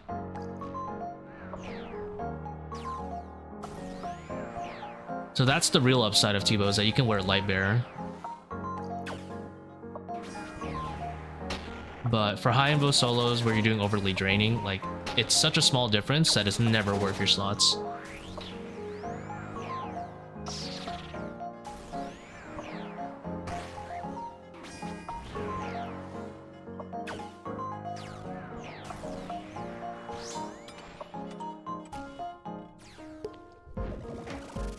There's just so many other better time save slots compared to ranged Zebak that it's pretty much considered like low tier.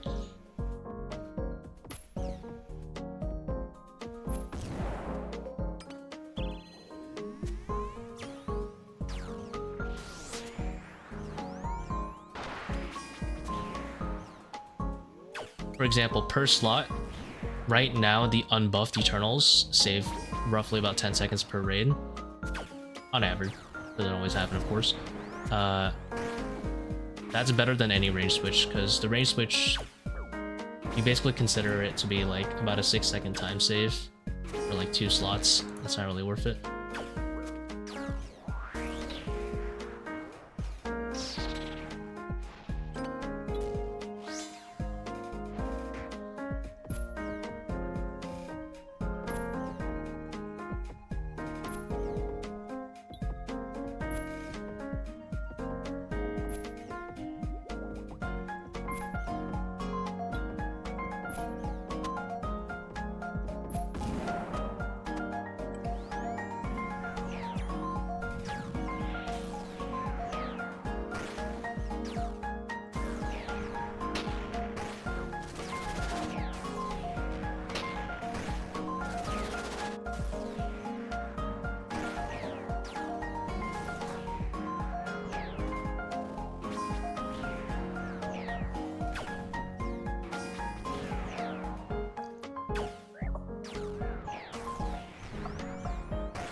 I mean, the Thrall will probably help my DPS.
Oops, moved early.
Okay, purple, finally.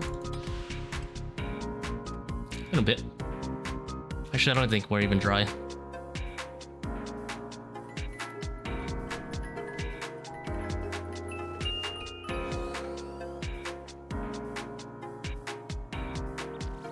I'll take it. Ooh, cool. It's been a while since we got a light bear. Email only.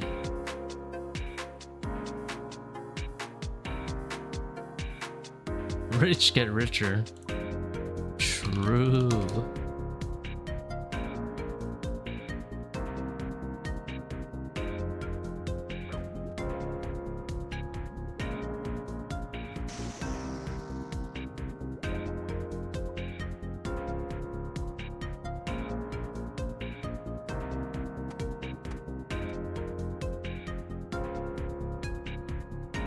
What's a log looking like? 33 rings.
I saw that.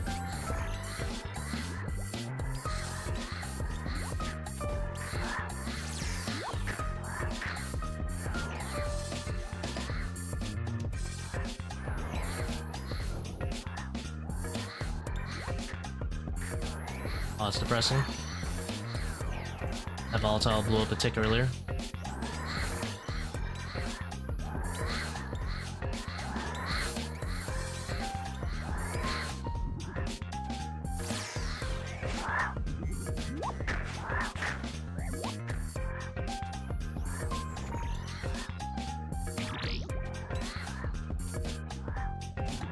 Noodlin'.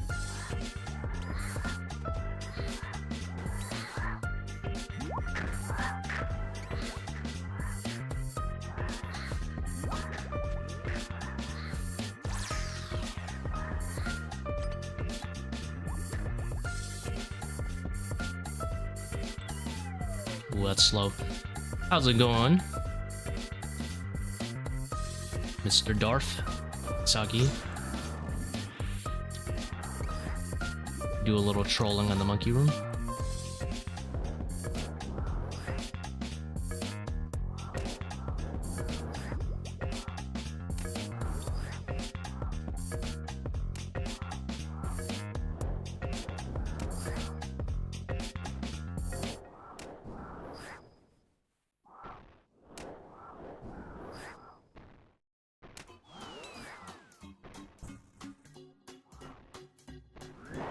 That's so toxic.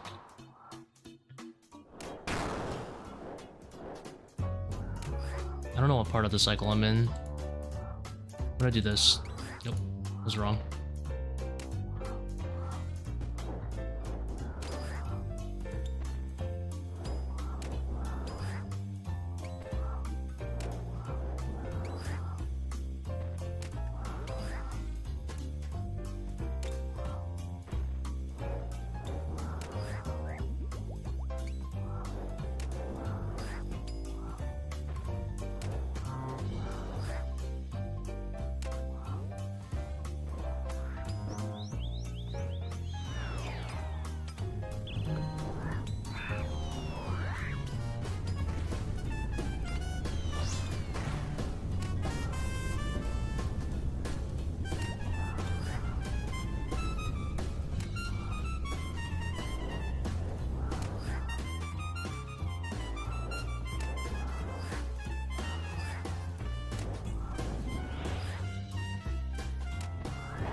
Oh, misclicked this boulder.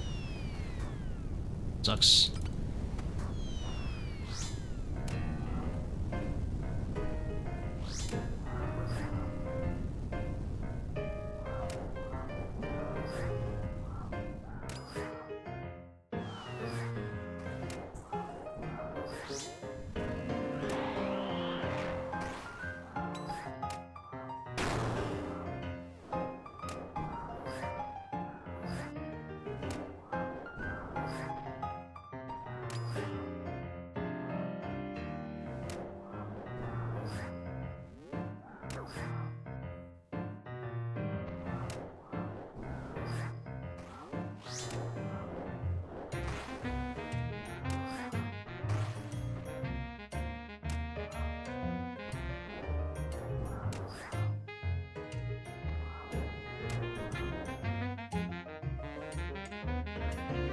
That is so slow for a 19 Bone Dagger. It's crazy.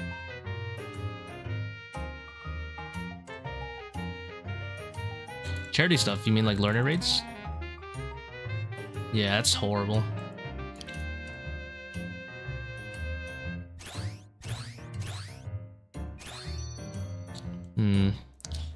My Fang seems to be out of charges.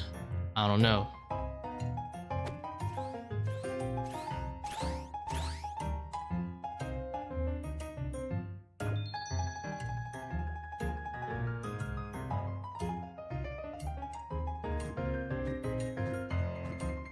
Oh, some Mags.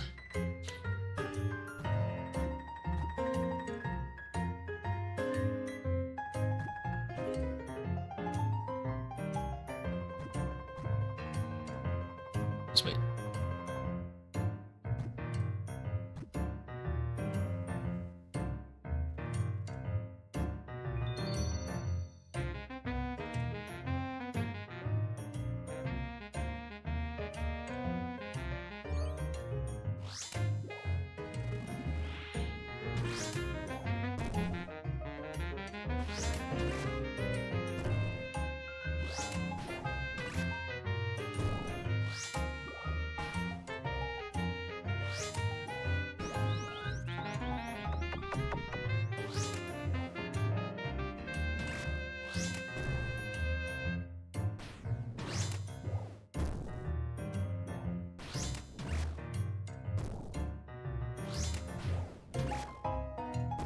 Any luck on the purples today? We got a light bear just now.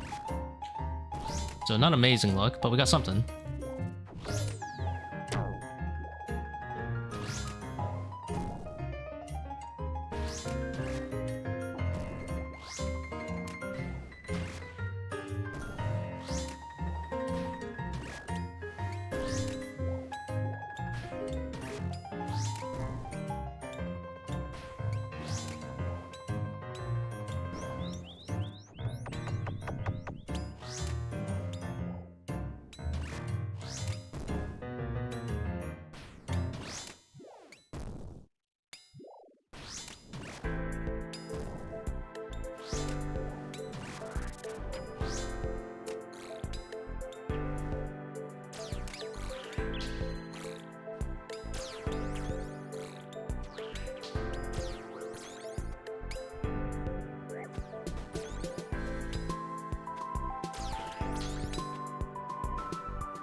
No, I don't do anything luxurious like that.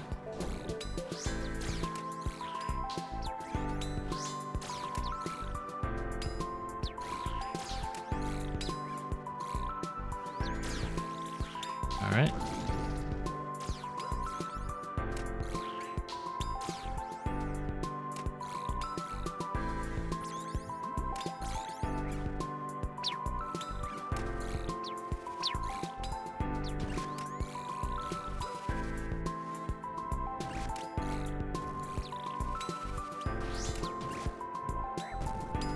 Guess we missed a tick on the shadow.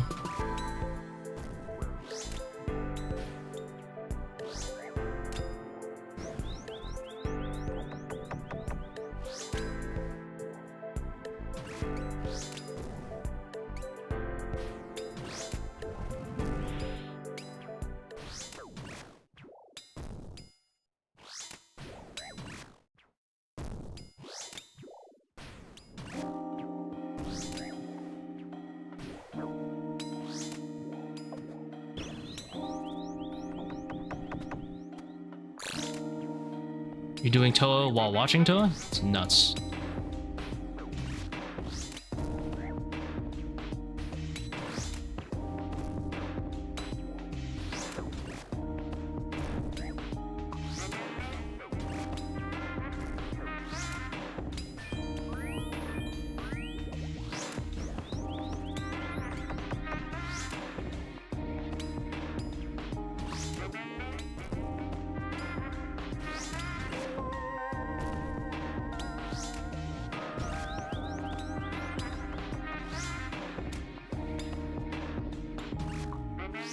Saying is worth an upgrade? Generally not. Doesn't really give you much.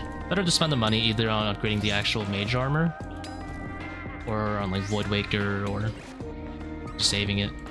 I would say no.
Yeah, generally Sang is considered a kind of meh upgrade.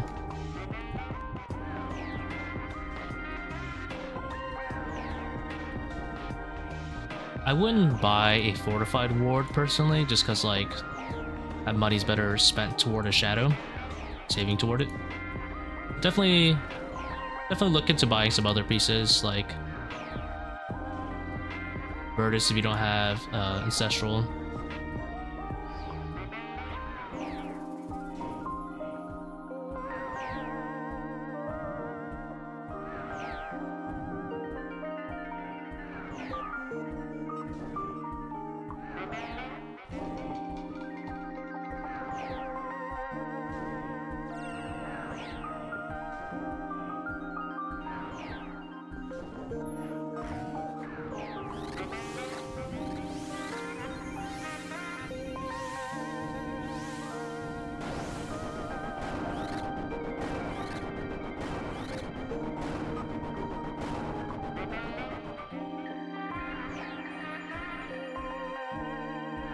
Yeah, I think Sang should be like probably at least 3 more max hits IMO.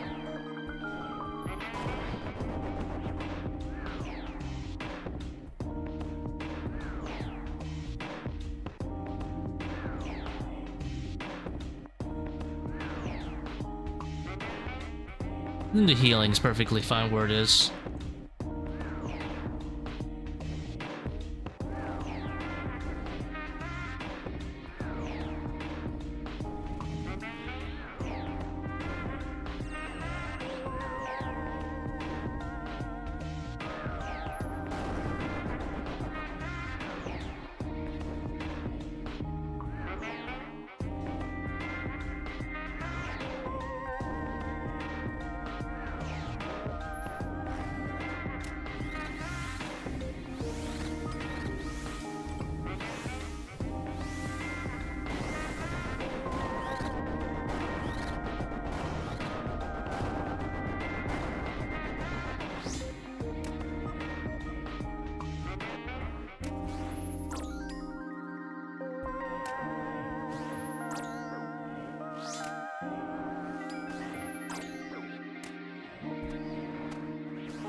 Oh. Insta-punished. Deserved, I guess. You hate to see it, though.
Akkha's torching me today.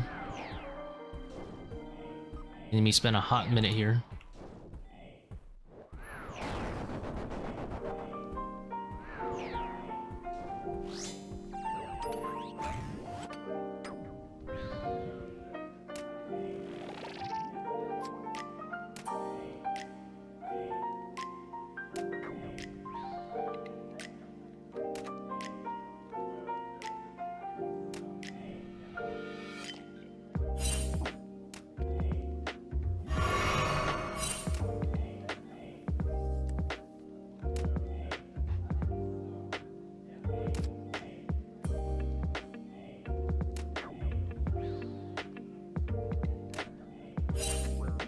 Dang it, didn't react fast enough.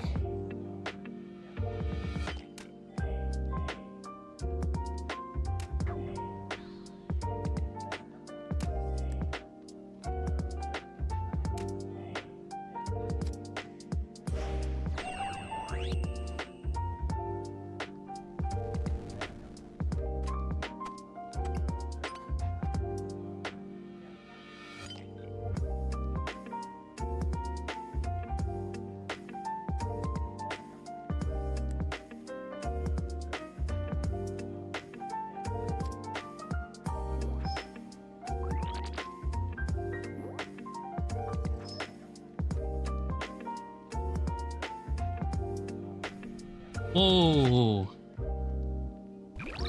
Too early.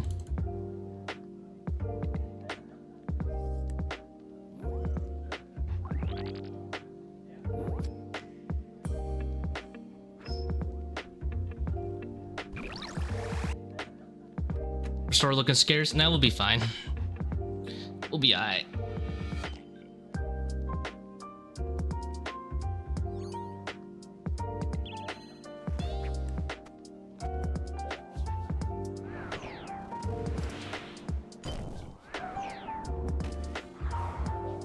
Wait. Bro, level 3 Zebak is so whack.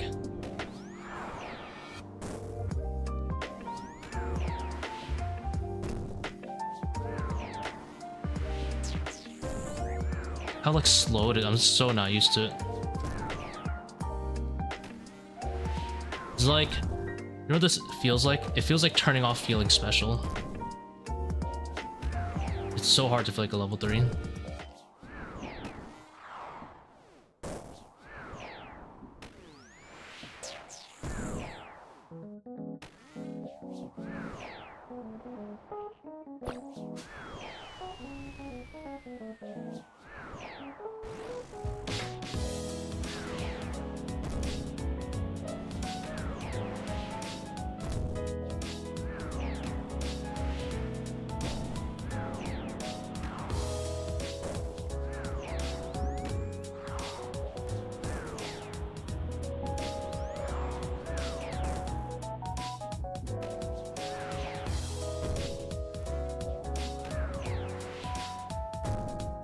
No augury. Oh, yeah, anyway, it didn't matter.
At least it was fast.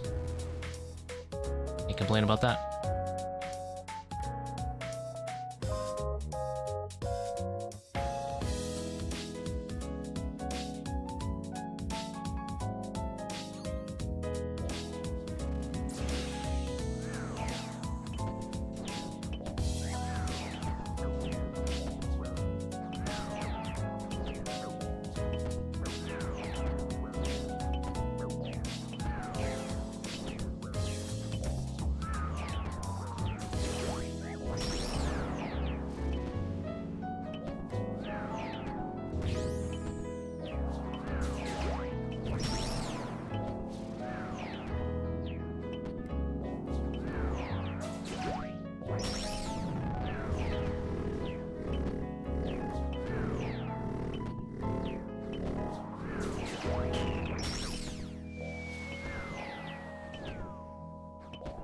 Upcoming Dragonbane mage weapon.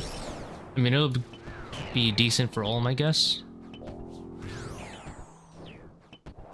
Sounds kind of trash otherwise.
Oh, it's so slow. 30 minutes into P4. Oh, P3.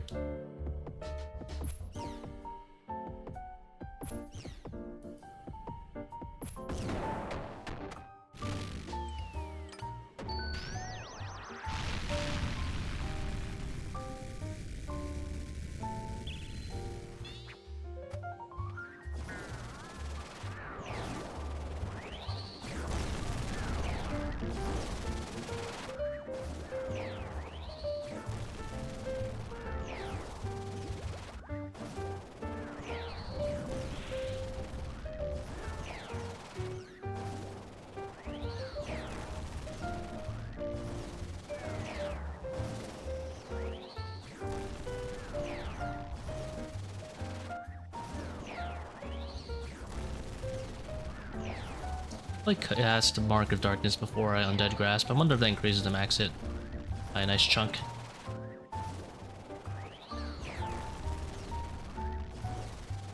I think it gives accuracy or something. I don't think path levels affect Warden now. Other than, yeah, as you said, the raid level.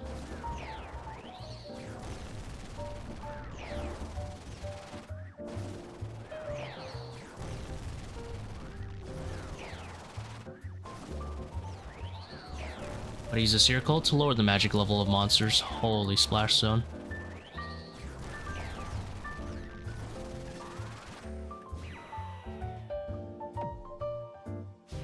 It's good for Zebak.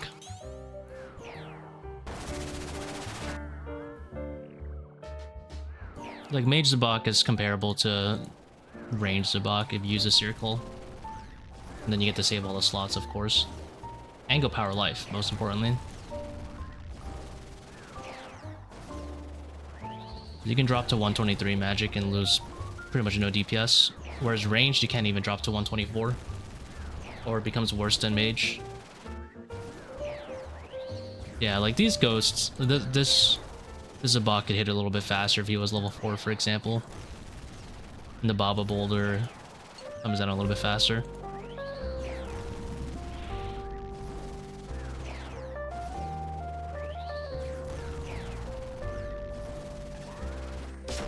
It's like Warhammer for Mage. It's like BGS, more like. This is dependent on the number you hit.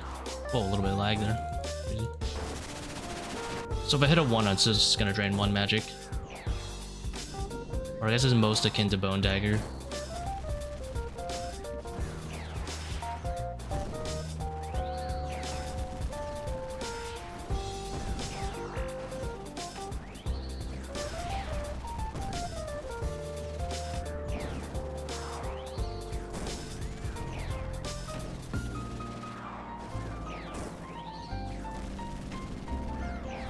You can't stack it on top of each other either.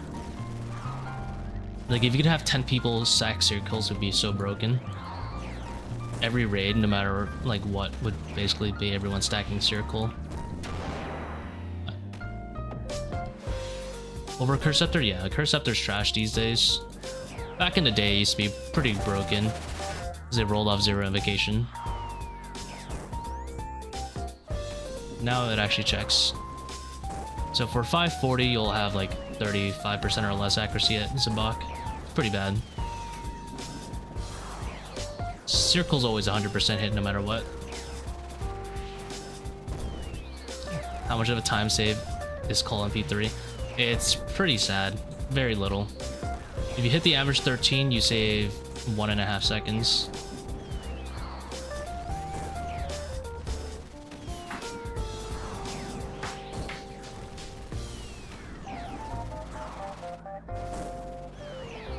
It's like a slightly weighted gamble.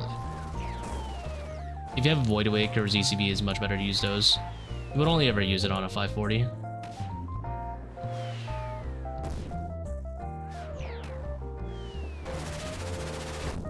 Because if it low rolls, you're basically down like 2 seconds. If it low rolls, if it high rolls, you can save yourself like 5 seconds, right? But it's just a slightly weighted gamble.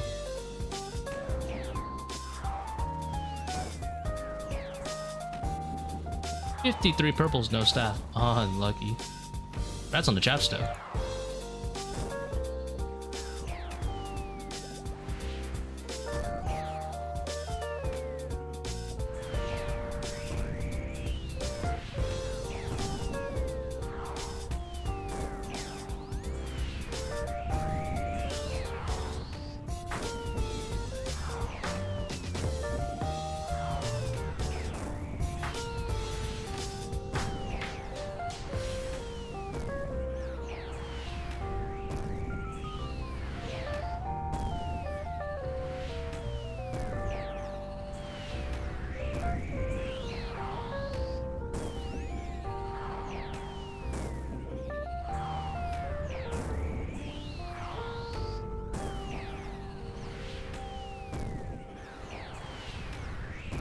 Jeez, this DPS is depressing. I clicked this one too early.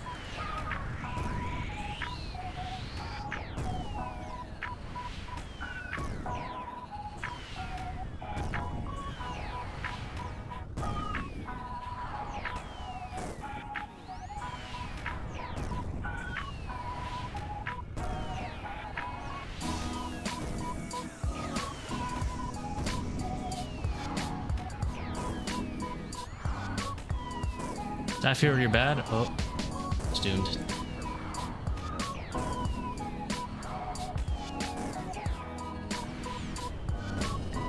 No, we win these.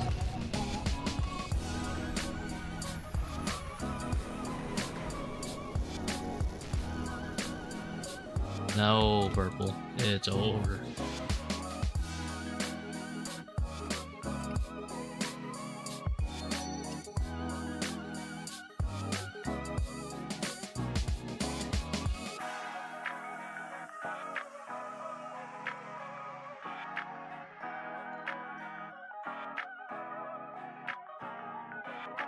Sucks, you're bad. It'd be like that sometimes.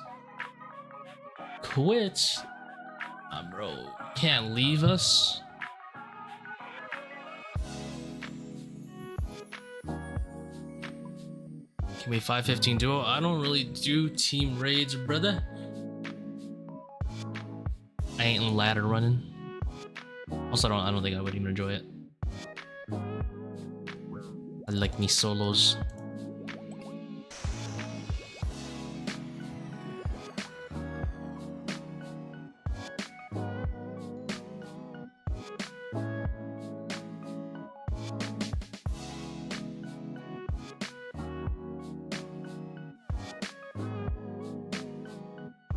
$470, what spec weapons would you currently run? BGS Void Waker. ZCB worth. For solos, yeah, like ZCB's good. It's not like a crazy time save though over just spamming regular Void Waker.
not wasted that one volatile.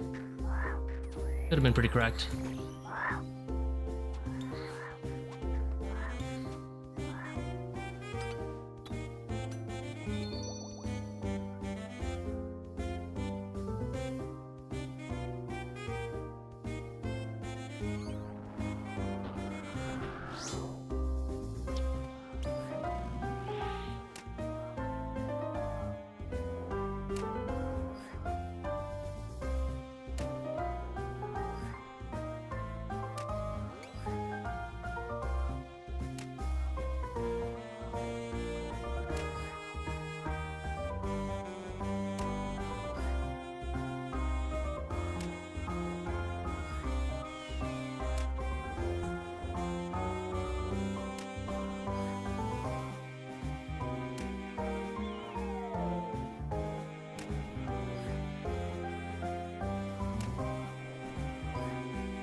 I should probably tank a little bit. I want him to spawn monkeys. Yes, let's go.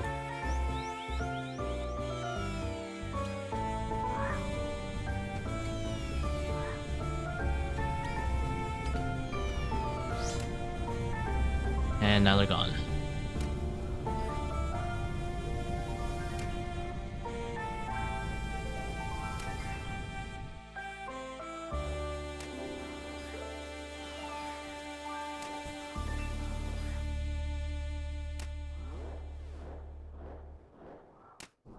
Eh.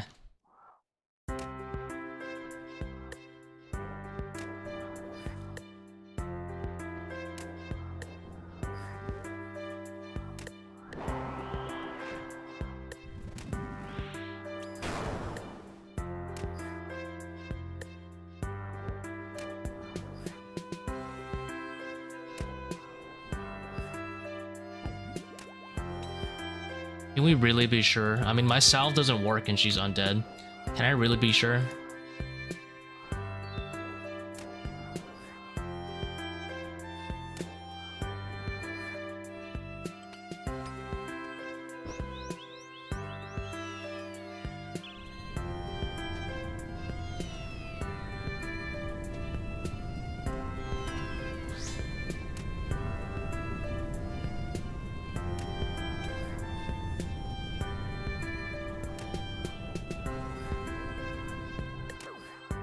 Yeah, I don't know. Baba's kind of forging her identity. She says she's undead, but my salve doesn't work.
Oh, we get a freebie? Oh. Wait, got a tag one. Saw that.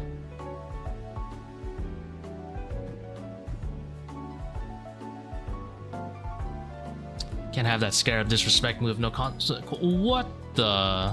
Another scarab? Can't believe it.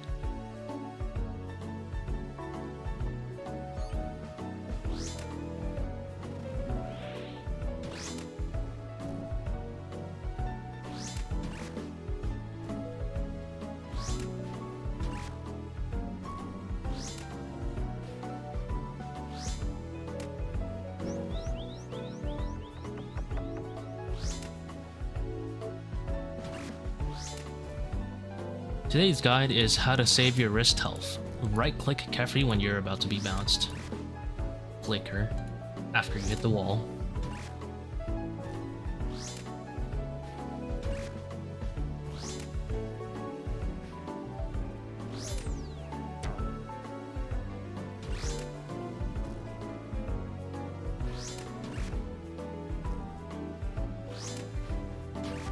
I literally have nothing to do now.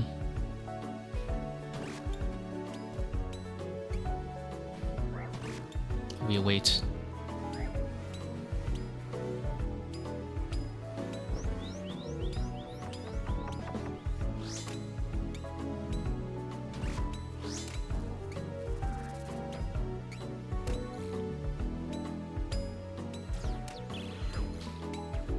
Ah, I got bit.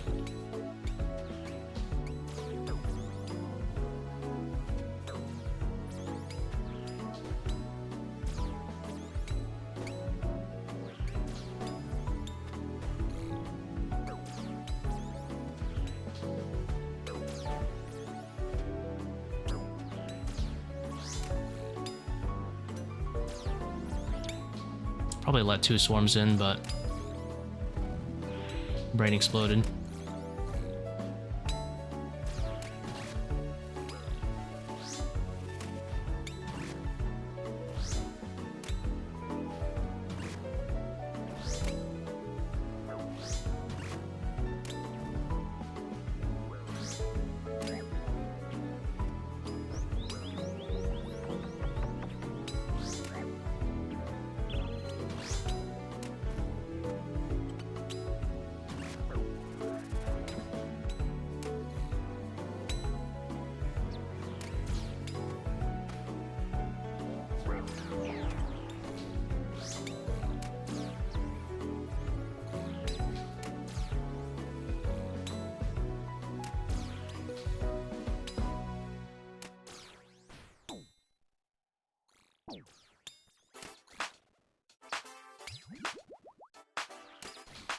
What?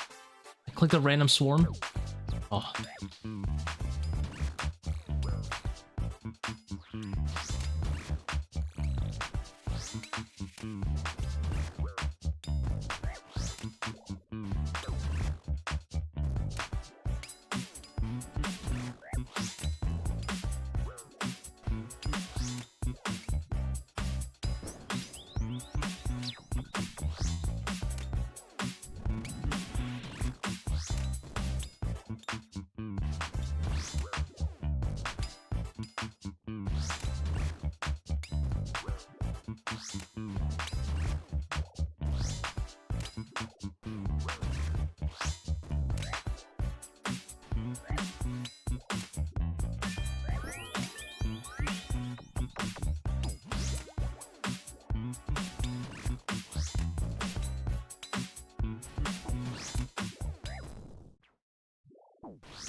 I started working on eggs, yeah.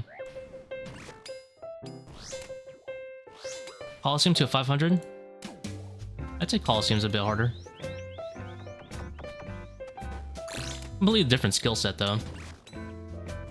Like there's literally no pillar solves in a ToA, you know?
This is built different, you know?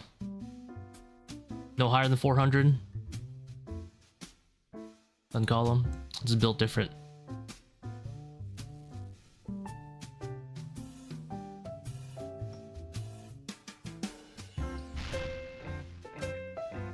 Open for so many mistakes. Oh, don't worry. I've gone through so many mistakes learning that method. I usually don't die to redemption shenanigans, at least. Most of the time it's just to like bombs and like setting up the first and second down. Or if I greed and don't wait for the second ranger trap wall, that's usually when I fuck up.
Oh, I got melee there. Spared. Humble.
Chinese pork belly. Ooh, sounds fucking delicious.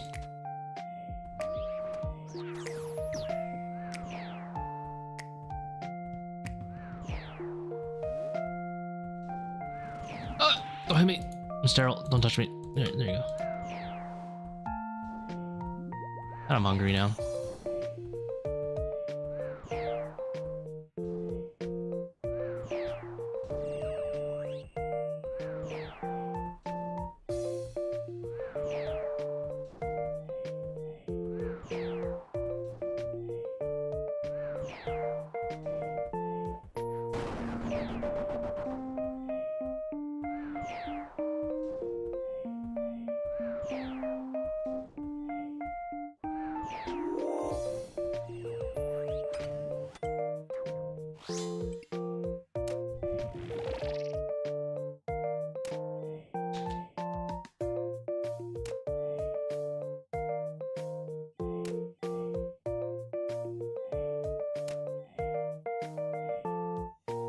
Can I get some damage on the board?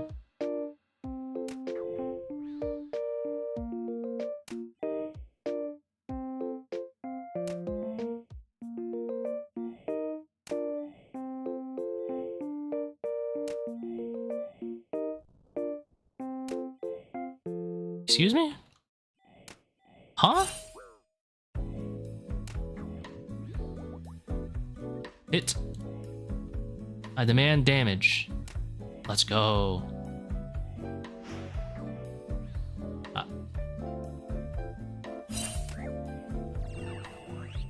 I am less damaged than my thrall right now. Guys, thrall is putting in work.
Wasn't paying attention.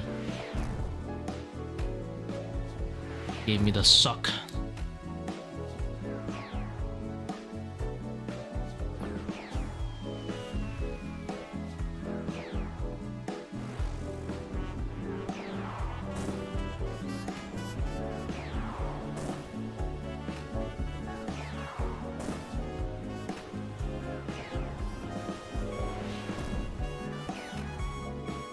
Better the Shadow Zebak at all levels? No. If you're doing a raid where overly draining isn't on, then definitely Tbow Zebak would be a little bit better. Because then you have BGS, which is way more likely to hit a 20 plus than Bone Dagger is. Obviously, if you don't, you can just retry.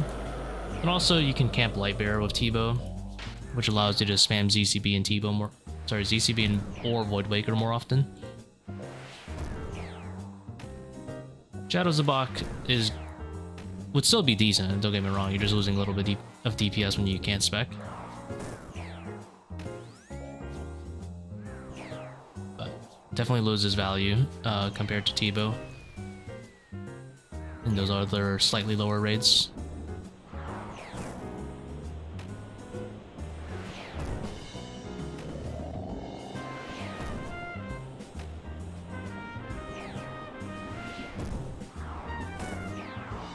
It's not like the craziest time loss though. Boomer hands.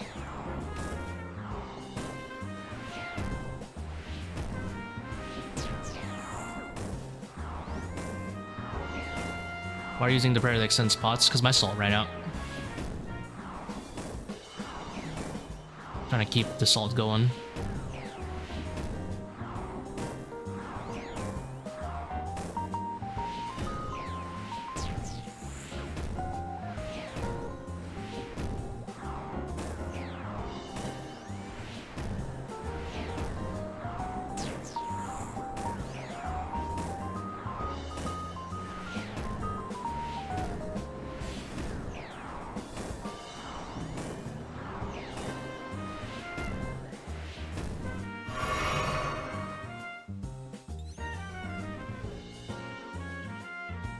That's a pretty goddamn fast level 5 proc. I'll take it. So with the Shadow, you don't lose any max hits until you drop to 122 or lower magic. So when you're doing, you know, raids with no help needed, this is a good way to like basically maintain that DPS. I actually didn't need the salt there. Would have been better if I salted a little bit later. It's fine.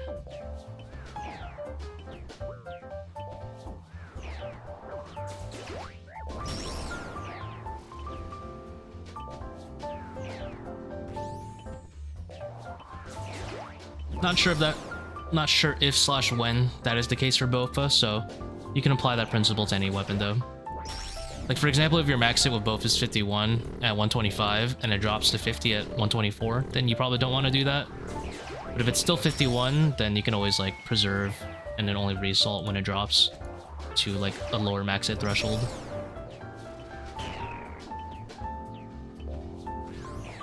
Unlike Overloads, salts don't put you back to base stats when they run out.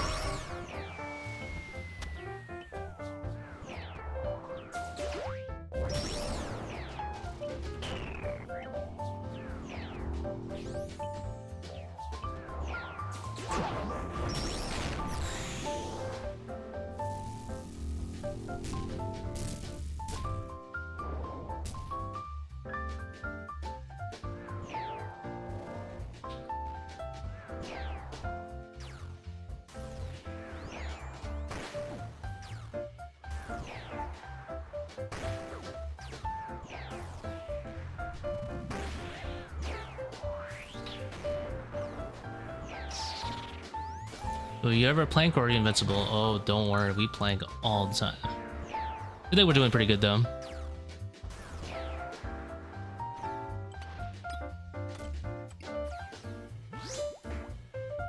Like I've had some good days where I just like don't, or even like good weeks where I just don't die for like almost 15-20 raids in a row, but recently I've been kind of been dead.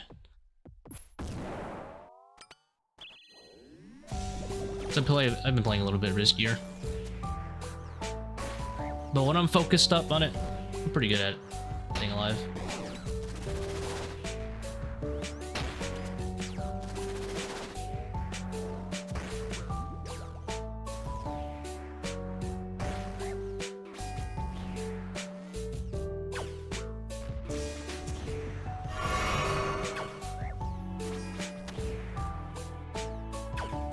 I should have just Tbow'd. I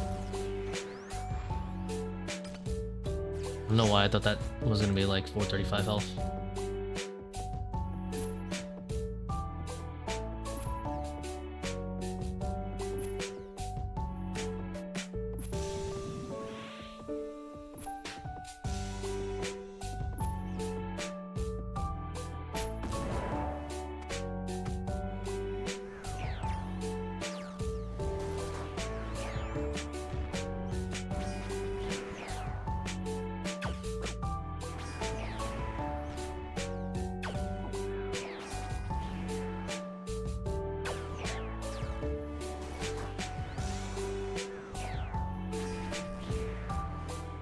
Never planks.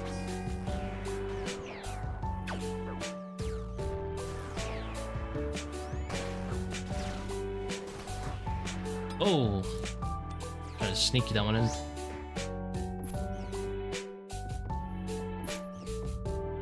Yeah, I've never died. I don't know what you're talking about. Just don't look at last stream or the beginning of this stream.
Resummon the thrall so it doesn't troll me. Let's go.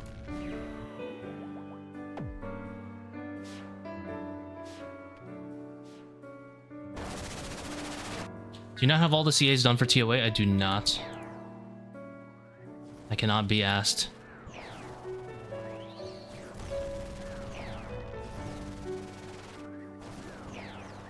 I'm not planning on going for Grandmaster, so if I just don't find interest in the task, I usually just avoid it.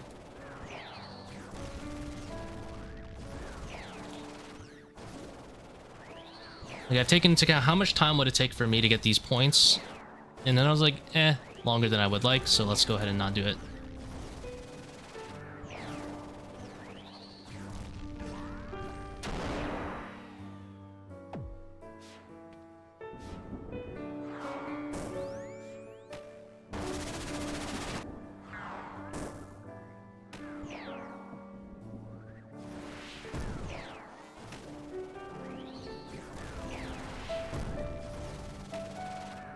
That's also why, like, I don't have all praise Zebak. Although these 540s are like the perfect environment to go for all praise Zebak. There's almost probably like 90% of the raids you'll have a level 4 Zebak with all invos on. I just don't bother to go for it.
Might be a terrible question to ask, but I'm that guy, so fuck it. Alright, lay it on me.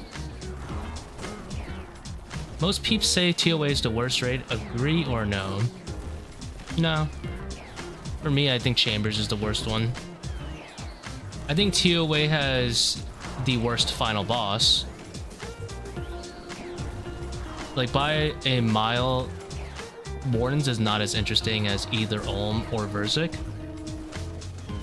But I think Chambers is so much worse just because, like, the pre-Ulm is like a fucking snooze.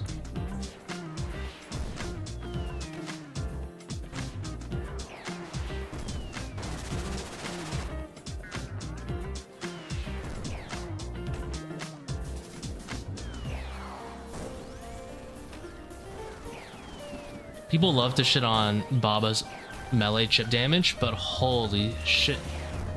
Mutadial exists. Olm just decides to jad you for 40s, also existing.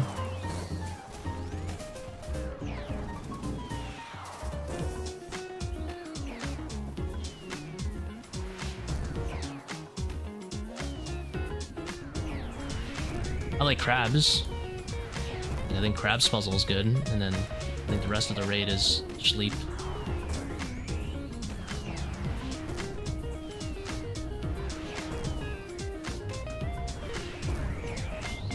I think TOB is still the best raid.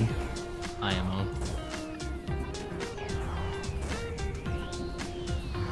TOB is that good shit. Thematically, it's good. Soundtrack is good. Good final boss. No puzzles. Creates funny moments. I think there's a ton of wasted potential at ToA though.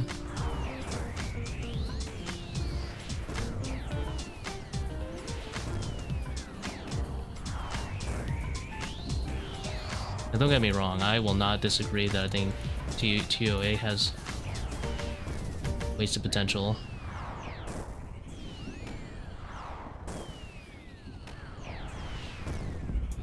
But I don't think it's the worst one.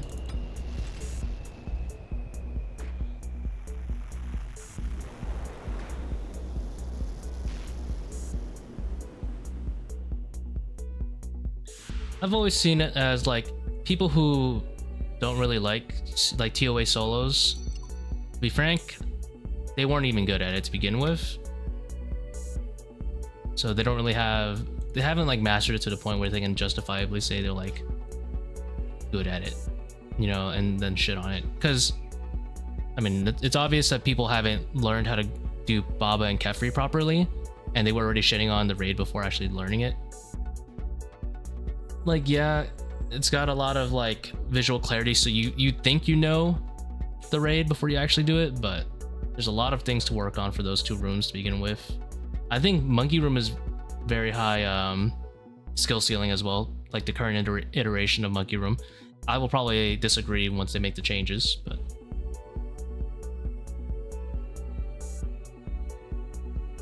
Akkha Butterfly it's not like, I mean, generally people consider Akkha to be a pretty good room in general, but I would say that one has a decent amount of places to work on. Zebak definitely has the least amount of like improvement that's possible.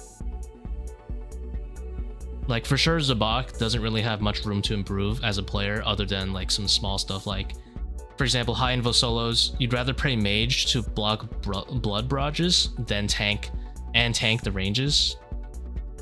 If you wanted to sweat and bring a super sweat setup like the spellbook swap setup, then ToA is pretty interesting, although kind of aids to pull off. I think that's kind of cool. There's like a lot of cool things you can do with ToA, but and Wardens also doesn't have too much room to improve in, unfortunately. I feel like those rooms probably have the, like for me, Zebak and Wardens are kind of sleep. But I really like Baba, Kephri, and I think Akkha is a decent amount of room to improve in. And then to me, like Chambers, like there's not really much room to improve in on the rooms too much. At least like, I guess it's about the same extent, but I find it way more boring mechanically for those rooms.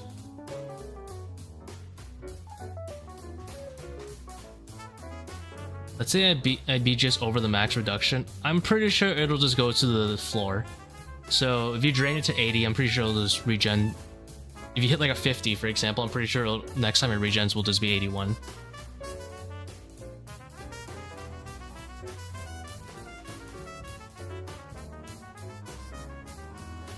I feel like it would require some immense code.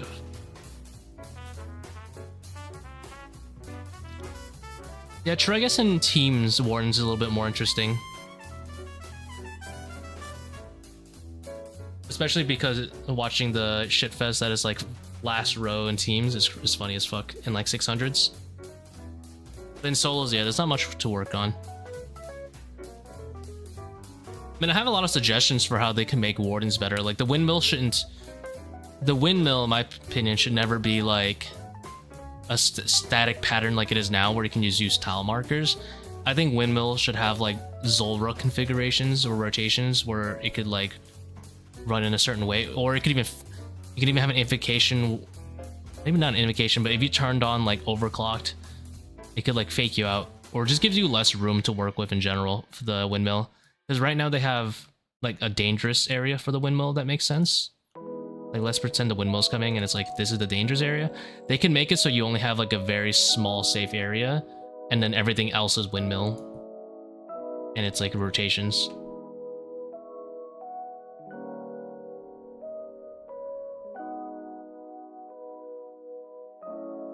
Maybe just, like, add another special attack would be cool, too. I think bombs are actually an okay special attack, although they're cringe when you fuck up. Yeah, although it's not much different, it's just that it chases you.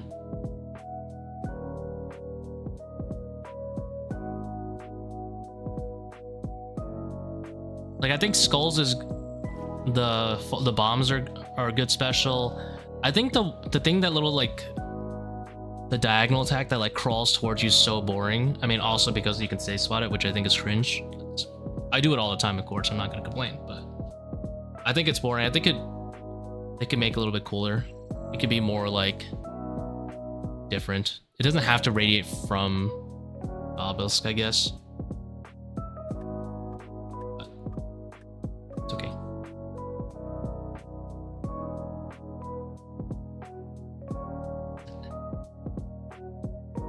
Anyway, I'm gonna go take a break, get some food. Thank you guys for watching. What if I want something like a soul air to auto attack? Oh, that would be a good idea. Yeah. Just having, like, some sort of, like, attack like that in general would be cool. Yes, you just turn your brain off, and then skulls you have to think a little bit just to not die. I think skulls is fine. Or they could have, they can make inverse skulls where you don't want to have a cross.